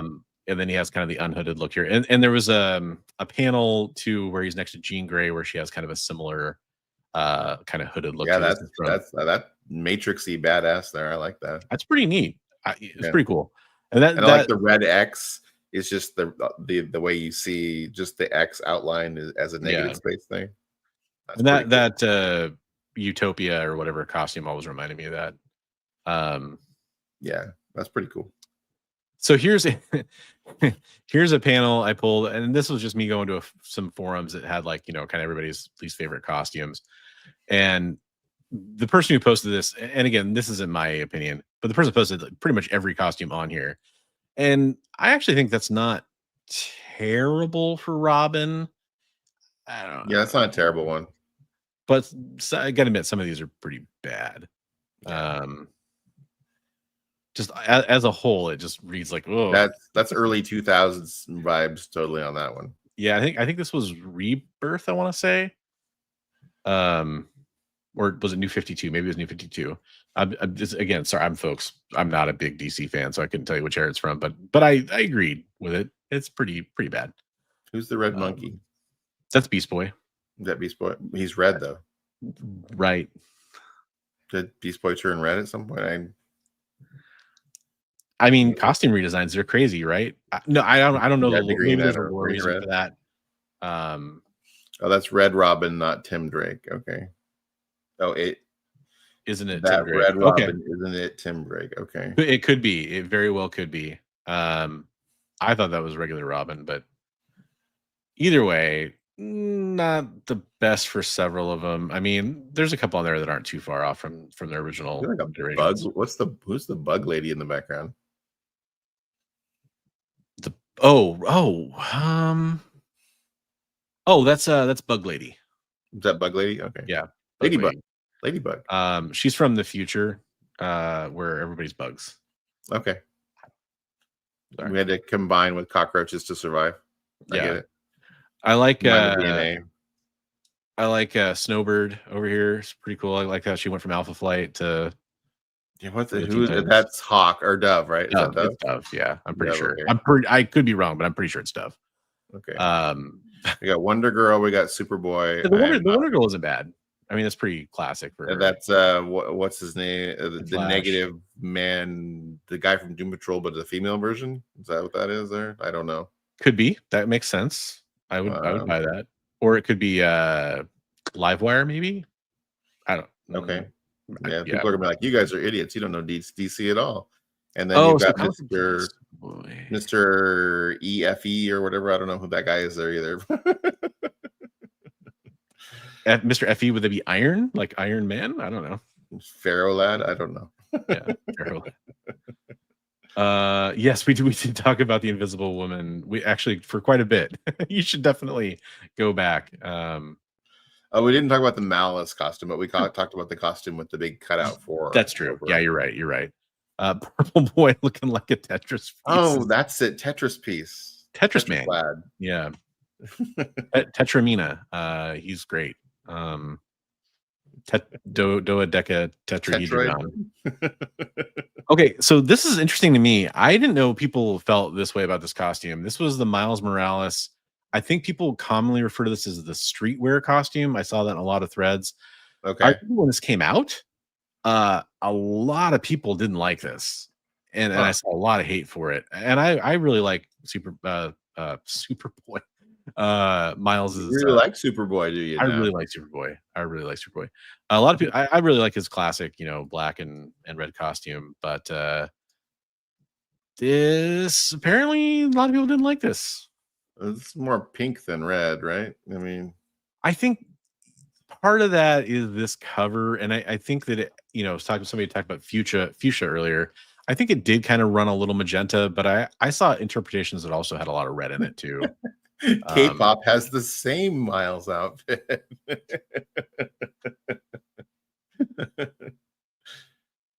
Yeah, the dangly. Yeah, this looks like he has like a normal hoodie kind of thing going on. Yeah, and except for right here, it looks like he has two different. It's showing like what it's like when he's not wearing the hoodie, right? And that's why weather wear, and this is like when it's warm weather, But I mean, if he had a hoodie he could pull off, there you go. Spoilers. That's part of what I didn't like is how like they had that collar more than a hood. Is that a collar? It looks like it comes up over his face. I think it's a collar on the jacket, basically, that like. But it looks like it comes up like up over his face. If you look at it in the other side view one, it's coming up over his nose. Like on the left side or the right side? Right side. Yeah, right side. Yeah, it's coming up over his nose. Yeah, I think that's a collar. Yeah. Like, yeah, okay. It's a really tall like collar. It's like a turtleneck that strangles you in the middle. It's like a turtleneck with like an opening in the front, kind of. Like, it's almost like Doctor Strange's, like a close fitting Doctor Strange collar, I think is kind of what it looks like. It's weird. It is weird. But I saw that image a lot. Okay, so this is the Wonder Man. Look, I don't really like any of these. I mean, he looks like a Warpath in this. That's the best. Well, okay, the one next to him, but we get rid of the mullet, give him the short cropped hair. Yeah. I think that's probably the best costume. No, you got to go full mullet, man. If Wonder Man, full mullet, I think you got to give him full mullet. He's like the character that gets it. Which I guess that's kind of that what I'm saying over here. Second one from the right. It's gotten rid of the mullet. He's got the short hair, but he's got the same costume. He's got the red boots. He's got the W on the cover on the. Let's be honest. Far right is peak. That is believe it or not, George Perez era Avengers. Yeah, and it's funny because it almost looks like what is that like the? It almost looks like the Freemason symbol. I think is that what that is? There's like the inverted. I'll probably make an obscene gesture here if I keep going. There's like an inverted V kind of design that I want to say it's like the Freemasons or something like that. I don't know. Almost reminds me of what was his name? The 3D man or whatever. Triathlon. Yeah, yeah, exactly. Strong 3D man vibes. Yeah. Wonder Man. Scissor Man. Scissor Man. This is one I saw pointed out a lot was this giant man costume. Yeah. Pretty hard to disagree with that. It's pretty bad. Yeah. I don't know what's being improved upon there, but but other than the headpiece, like the props to Kirby on that artwork. I mean, that is a really cool imagery with the table and the stuff falling and. Oh, sure. I mean, it's not. This is the least offensive bad one. That's a great shot of the Hulk too. I like both of those. If this was the cover, right, you'd have me. But yeah, it's interesting. I just saw it mentioned a lot, so I thought I'd include it. Come back later, awesome sauce. Watch on the rewind. We're gonna do some great ones you'll love in the best of costumes. Yeah. So this is kind of the image of, again, sorry, they're all out of order. This is what I was talking about. This is a Hellfire Gala costume. I don't like that one. But to be fair, a lot of these are pretty solid. Yeah. Bottom middle is the Jim Lee era. I love that one. Peak. I like the rare variant here to his X Factor costume that I really like, and it's kind of controversial, is I kind of like the one where it kind of bridged between the Jim Lee and the X Factor costume before it went to the yellow X Factor X. Where Walt Simonson, that's the Walt Simonson. Yes, when he had like the Marvel Comics Presents, where he had his hairpiece basically like it was removed, his skull cap was gone. I thought that was a pretty good one too. It's not here. I like even got the Eric the Red, right back there. But he's had some good costumes, and this isn't even all of them. Obviously, there's some other ones there, but yeah, this is kind of similar. I don't think this is Dodderman, but Dodderman did a whole ton of covers where he did like pretty much every iconic version of like Storm or Rogue or Psylocke or whoever. So right. No, that's a cool picture though.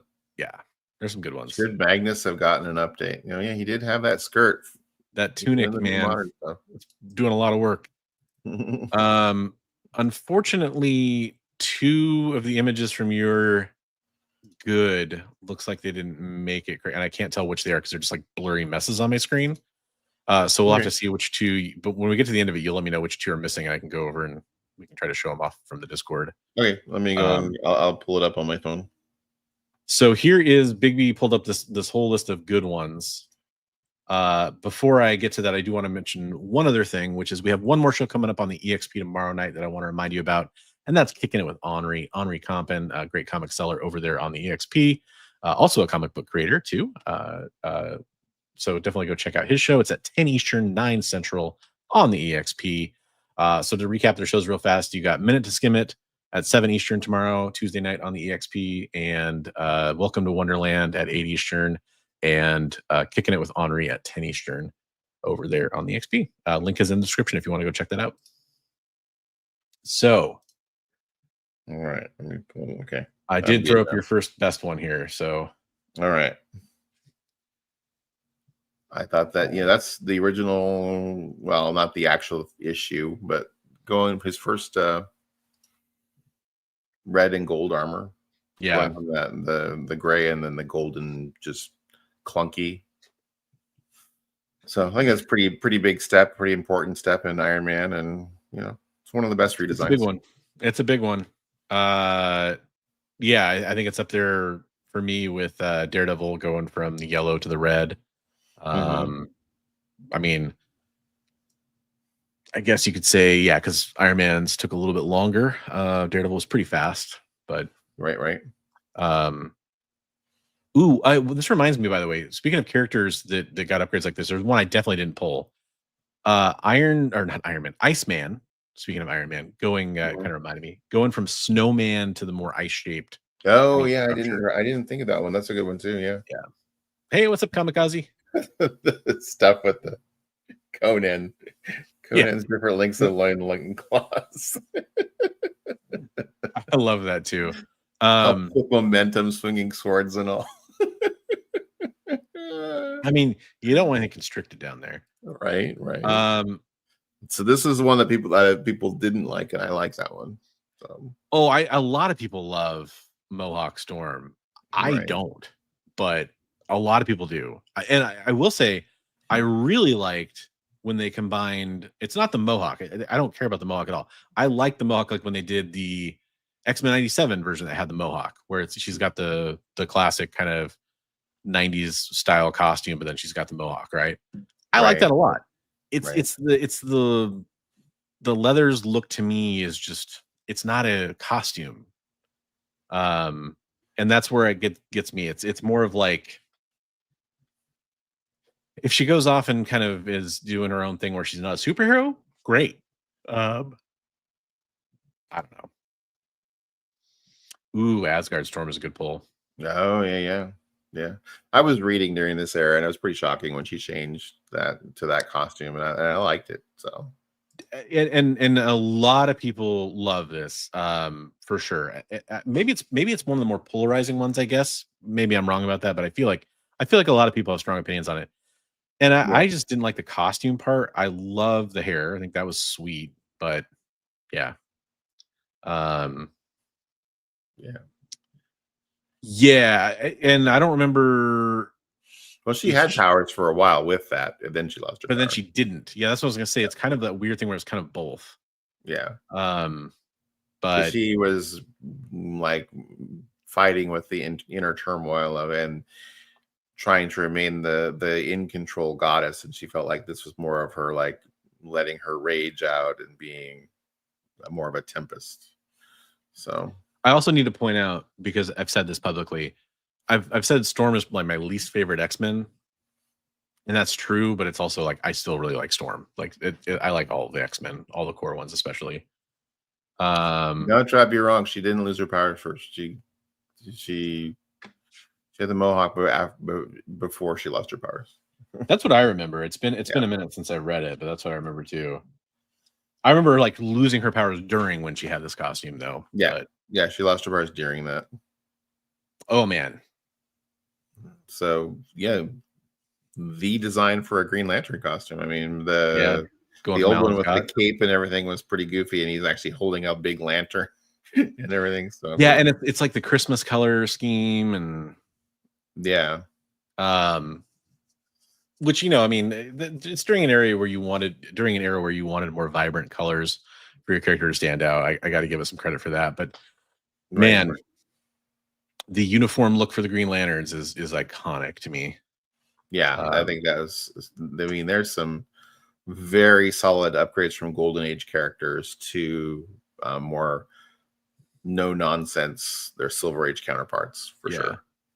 And frankly, more than just even at the time, you can kind of call it the core. That's the wrong word to use in this context. The preeminent Green Lantern, right? But it's also an upgrade for the Green Lantern core, because all the Green Lanterns we see that have variations on the classic, full body costume.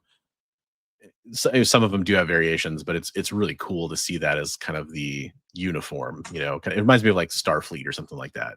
Yeah, absolutely. Yeah, I think that's a great analogy. Yeah, it's very our military or police force uniformity kind of thing. Which And they're Space Force, man. They're space cops. right. So it makes sense. I love it. That's a great pull, and I'm glad you included that one. Again, I agree with so many of these, more than I disagree. There's another solid. Although I have some love. I like the Golden Age Flash. Yes. I love the winged helm thing, but yeah, this is iconic, solid superhero costume. Yeah. The modern interpretation of Golden Age Flash, like with modern artists drawing it, every time I see it, I'm like, oh, it is cool. But I think, if you were living through that, reading it at the time, you'd be like, whoa, this was a major, step forward to, I mean, think about how iconic this costume is now. Yeah. I mean, one of the most instantly recognizable Scarlet Speedster. I mean, it's just, he owns the color. He owns the lightning bolt. He just owns it. And he even can pull it off despite it being ketchup and mustard, which is that's tough, dude. Like that's hard to do. Yeah, making ketchup and mustard look cool. Yeah. Best Star Trek for me, it would be the later season Next Generation costumes. I think are pretty solid. Kind of like they're like the Voyager kind of look too.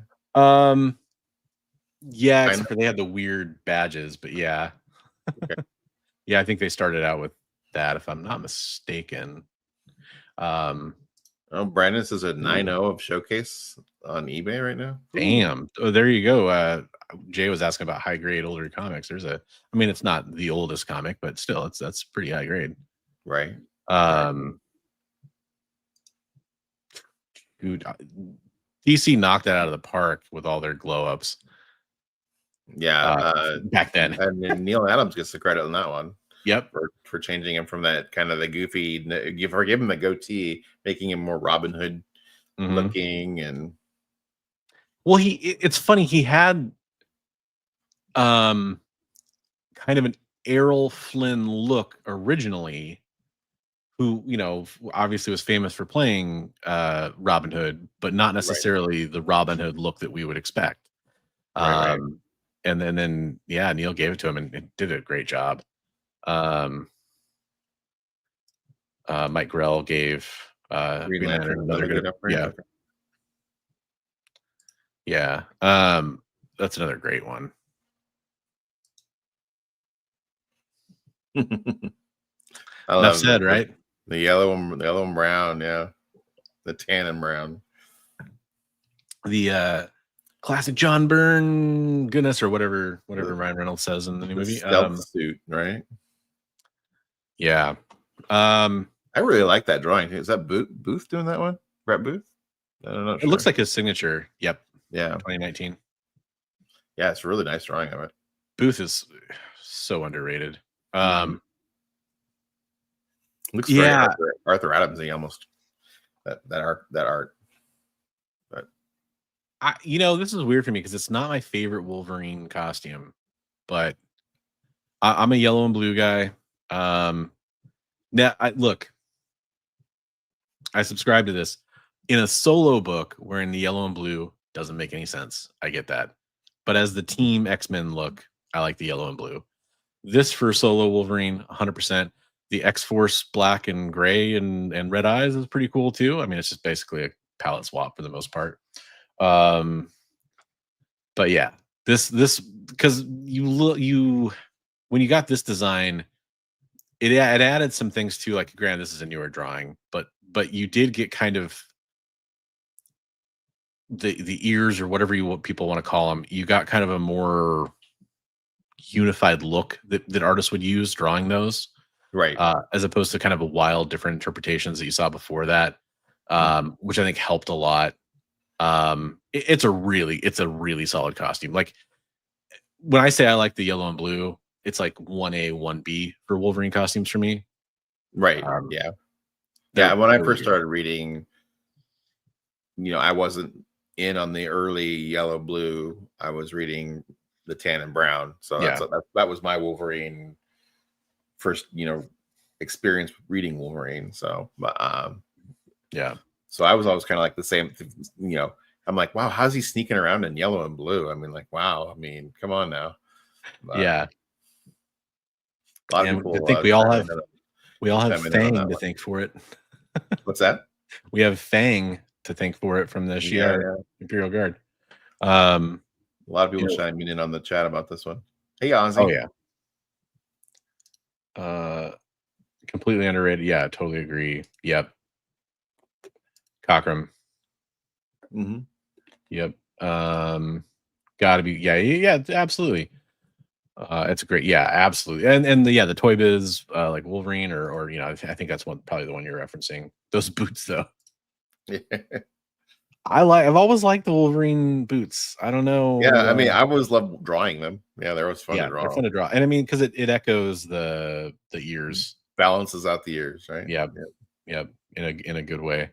I do admit to, as a kid, I always liked because I thought the shoulder pads that the yellow and blue is usually drawn with kind of did the same thing. But I've warmed on. I don't really know what that is. That kind of V cut thing on the deltoids or whatever. But yeah, it's cool. It's a cool costume. All right. This is where Bigby redeems himself by throwing this one on his list. Because it not only did you put, Cyclops front and center, of course, with this one of my favorite X-Men covers of all time. Yeah, I'll say all the costumes except for Angel. Exactly. Although I see a lot of hate for this Marvel Girl costume. Really? I like it. Yeah, I like that one. I mean, more she has, but I like it more. She has almost the little ears on the top of it. Yeah. I guess my favorite Angel one is the one where he's the red and white with the little Saturn symbol thing in the middle of his chest. Yeah, was that X Factor era? It was Defenders era. Defender, yeah, there you go. Yeah. But yeah, I think this definitely brought the X-Men forward. Where at least they had, I guess it's kind of hard to call it cohesive because it's not entirely cohesive. Individuality. Yeah, maybe? Exactly. There was more. It's weird. It was more unique, and it just worked for me. Maybe I'm just not articulating it well enough, but I think it was a great costume redesign. It's with the exception of Angel, which is pretty gaudy, but yeah, it's pretty bad. But yeah, no, maybe that's kind of a rule. Your Iceman, right? It's your Iceman. What you're saying, going to more of a humanoid figure. Yeah, he's not Snowman anymore. Right. At least got rid of the galoshes or whatever. Maybe there's a rule that every X team has to have one bad character design on it. I don't know. Angel has Kitty's costume. There you go. Yeah, she definitely helped him design it. That's for sure. Or maybe he helped. Maybe he helped Kitty later on. I've seen which one. The first blob one is the Thor photo that I gave you. I could tell because you skipped through that. Oh, okay. So this is an interesting one to me because this is a great costume. I've always been really partial to the Jim Ballant costume though too. Jim Ballant's costume is good. The purple one, yeah. But I would say, like you say, 1A, 1B. This one's probably grown on me more and more. Part of it though, and it's funny because she's kind of drawn busty here. Thanks, Mr. Hughes. But I think part of the reason that people had a problem with the Jim Ballant costume is she was maybe a little too busty for some people's Yeah, she looked like she's gonna tip practicality. over on some of Balance covers, but But if that costume's drawn in a more toned down fashion, I think it's a great too. But it's for a cat burglar. I mean, come on, it's oh yeah, great. Yeah. I mean, I kind of like her old green and purple one from the Silver Age too, but Yeah. And then I think that's part of the reason I like the Jim Ballant one, because it does call back to that costume. yeah. But yeah, no, this costume is classic. Yeah. And yeah, and then you got the battle thing too, where you put the goggles on and the whole 9 yards, or you got the kind of sexy thing where you pull it back and you got her hair all tussed out and everything. So she went to like short hair when this costume debuted too, right? she has short hair. Yeah, there's that great Bruce Timm. Is it Bruce Timm? I think it's a Bruce Timm cover. That is just the more the animated style, where she's kind of leaning up against the side, white cover. But by the way, some of these Adam Hughes covers in this run are amazing. Oh, and not cheap. True. I have quite a few of them, but not the iconic. That one I think is probably like one of the peak ones of the run. It's really good. It's really good. Red and black I've always been a fan of that color combination. So, they did a really good job there. Oh man,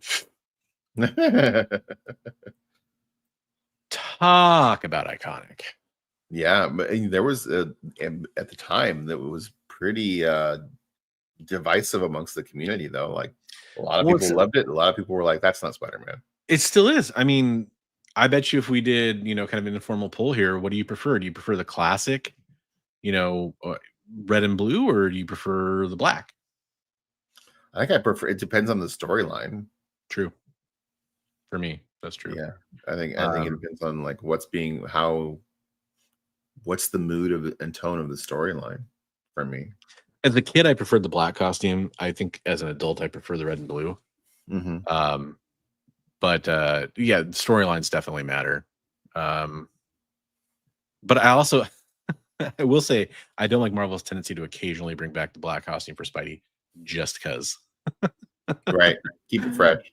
Yeah, that bothers me a little bit, but that's iconic. Okay. You don't like this one? You don't like that costume? I like that Submariner costume. I hate this costume personally. Yeah,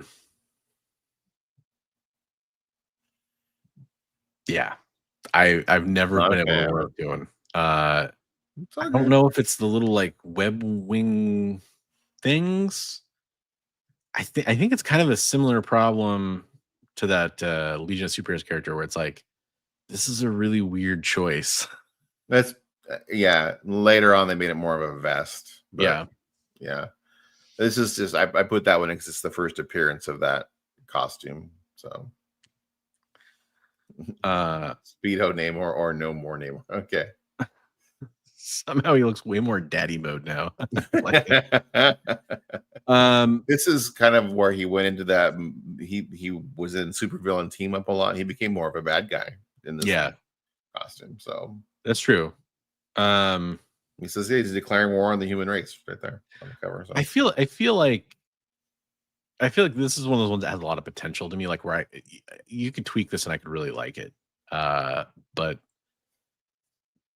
maybe it's a little too almost like there's some Black Bolt in there. I don't know. I think they were trying to make him look like a little more, make it look like it made a little more sense when he was flying rather than just the foot wings. They were giving him something more to. Yeah, that's weird. It's weird. Okay. So I think you have like I'll kind of I hope they're all together. There was like I like that redesign. I mean, it's a pretty good redesign. Somebody was asking if we were going to talk about Psylocke earlier. Right. I like how you've like there's like 4 pictures of her. all different artists. Well, is this your favorite redesign? Well, I think it's a great redesign, but then a lot of people portray her different ways, like whether she's using the swords or the psychic knives or the different. So, I mean, this is one of the best panels of all time, like hands down. Jim Lee is a master. Hands down, feet up, but that's how she likes to kick butt. This is also Jim Lee, by the way. I've always loved that one too. I actually am trying to chase down this. They did like covers of these. This is one of the few I don't have. So I think it's like Sensational Spider-Man or something. I can't remember what issues it's on, but yeah, it's a great redesign. Especially given some of her previous looks and costumes. It's classic. It is very much works for Psylocke. It doesn't work as much for like Betsy. I'll say that. Right. So didn't they separate those two characters? Yeah, Like Quanon Betsy and and Betsy are have separated again. They have a couple times, but now it's like I think they're permanently separated, which I mean it was kind of problematic in a few ways for sure. So it's easier to have them be separate characters. I definitely associate this more with like the Psylocke that was Betsy, but there's no way I'd want Betsy to carry forward this costume as opposed to like Quanon, because it makes way more sense. It was her heritage, her ninja background, all that stuff. So no. Best Psylocke, even if it's ridiculous. Yep. Yep. Yeah, no, but yeah, I think that and that's a very extreme change. I mean, yes, totally. Yeah, British woman to an Asian ninja person. Yeah, her other costumes were just weak though, and frankly, I'm trying to think if there's any other good ones.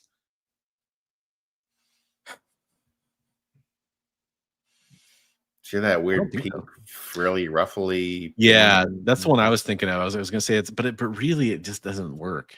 Yeah. I need to get through. There's another. There's the battle costume. Yeah.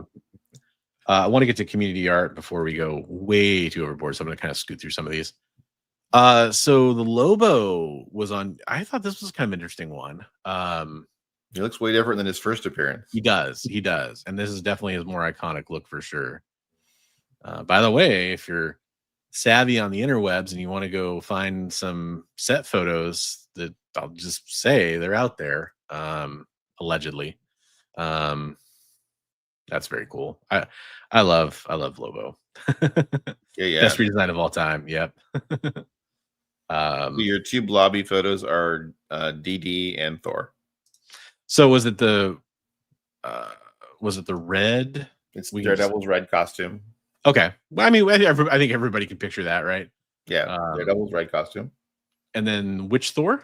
Thor going from the clean-shaven Kirby look to the bearded Walt Simonson look. Yep, beards are always better when it comes to Asgardians. I mean, he's Asgardian. Yeah, gotta have a beard. Yeah, makes sense. Yeah. This was a fun video. Yeah, and by the way, shout out to somebody we're going to call out here in a second, Rich Stanky, who suggested this topic last week. So if you guys want to suggest topics, we love it when you do. We actually pivoted to this right away because it just seemed like a fun topic, and sure enough, it was. And we're going to feature some of Rich's art here in a second. I got 3 pieces of community artwork to show off this week. Let me share what I'm seeing here for everybody. This is from Headless Hammerhead. I did that one. It's really good. I didn't get any additional information on this one, so I don't know if this is an original character or not. I don't see. I was gonna say for a second, it's almost like a Supergirl skirt, but there's no. Yeah, I don't think it is. But yeah, it's good art either way. There definitely could be. There definitely could be figure drawing. Could be, I'm sure. Yeah, we could put it through the science, the sweet science of what we do here, and come up with some metrics and kind of get that going. I really like the way this piece of he's got the outline, and it really works with the sketch in the middle, and then the yellow, and I really like it. It's really good. He did an awesome job. His last couple ones have been really good. He's actually, I think, improved quite a bit. Maybe he's just playing to the audience. Maybe he knows what we like. But This he was would have Rich. turned her around like this one. This is Rich, who suggested the topic this week. Rich Stankey. Rich, I love this. This is amazing. I stared at this for like 5 minutes when he sent it. This is really cool. Yeah. Great job. And Rich has been killing it recently too. For sure. I'm impressed. Good. This one's going to be sticking around. I gotta share more of this stuff on social media. That's one of my goals. Kind of, reshare some of this stuff too, and I'll do the collab. I super dig like bubble space helmet artwork. Definitely. I mean, like, yeah, the piece you shared last week that you've been working on for a while, like, kind of, you had some of that going on. Like, there's, it's just a great. I like the Nuka Cola girl from Fallout, like all that stuff. Dave Stevens, there's so much great stuff like that. So he did a great job. Yeah. And our third, last but not least, might not even know this is in here. So, ooh, we have a piece from Comics Limited, friend of the channel, supporter of Heroes for Heroes, and so many different ways. Doing a ballpoint pen. Spidey. This was he sent this over. I was like, wow. Yeah. I mean, he's just doodling during I think it was during church. He said, but nice with a ballpoint pen, and I'm like, wow, that's just good job, Trav. Even got the reflection going, which is nice. I mean, solid work. That pose is amazing. Yeah, definitely could see. Maybe I don't know if I'll go back and revisit this one, but I'd like to see it like in his kind of more traditional style, I guess, too. That'd be fun. I think he said he just left it laying on the table where he was drawing it. So somebody probably picked it up, took it away with him. Somebody got a nice piece of art. That's awesome, man. Yeah, that's beautiful. I think I've liked I've seen him do Spidey and Iron Man a couple times, and I really liked every time I've seen those characters, especially. Yeah. Does a good job on that. Good job, Trav. Yeah. Thanks for all our community artists. If you're interested in getting your artwork featured on the show, we'd love to have your artwork here. If you're hearing me say that right now, you qualify. Absolutely. Doesn't matter if you're a pro. Yeah. Doesn't matter if you're an amateur. Send your artwork in. We'd love to feature it. We want to encourage people to draw. It's helped us get encouraged to draw. And it's definitely encouraged other people to draw. And that's what we want to do. We want to get people into comics. Whether it's drawing them, reading them, writing them, whatever it is, we'd love to have more people doing that, because that's we need more of that. Absolutely. Well, you do a good job. You do a good job on it. So good job, Trav. Anything coming up this week you need to plug for yourself, Bigby? No, I might be doing an update. Just a short update video about the deal for the Classics Illustrated stuff, because I kind of promised that on the Classics Illustrated video. So yeah, but it's cool. I should have my top 5 not to buy for this week. It's filmed. I just have to edit it, so it's probably coming out tomorrow. And then the new series I'm doing, where I do the I film it before I make the top 5 not to buy, and then I release it after, as kind of like a bonus feature where I look through all the lists and give you my reaction to all the books. That'll probably come out like the next day, whenever that comes out. So keep your eyes peeled for that. I guess you could ring the bell or something, and you'll get notified when they come out. That's up to you. Definitely do that for Bigby McFly and for the EXP. Keep your eyes and ears tuned for new videos from us. We'll be back next week with another topic. If you have a cool idea, like the one from this week where we did Rich's idea, make sure you hit us up. We'd love to hear about it in the comments down below, in any of those comment sections. DM us, wherever you want to get a hold of us for that. We'd love to hear from you. Until next time, keep reading those comic books, keep drawing, and keep redesigning those characters. You never know. Maybe you'll send it into Marvel and they'll buy it for $5 and it'll turn into a multi-billion-dollar redesign for their characters. Oh, I did think of something. I have my my subscriber giveaway, or my coming up. My not subscriber, channel member, my channel member giveaway. Nice. So that'll be coming up this week. All right. So still a few days left to become a channel member for Bigby McFly and get in on possibly winning some sweet comic books. I know I've won before, and I highly recommend it. You've won. Trav's won. Mhm. Dr. Plagueis. Dr. He's won Plagueis. a couple times. Yeah, I remember him winning a couple times. Mhm. All right, folks. Everybody have a great week, and we'll catch you in the next one. Thanks for being here, and looking forward to that next show. Have a good night.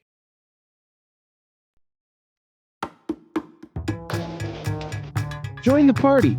Head over to our link tree to find all the links for everywhere the experience is all the time.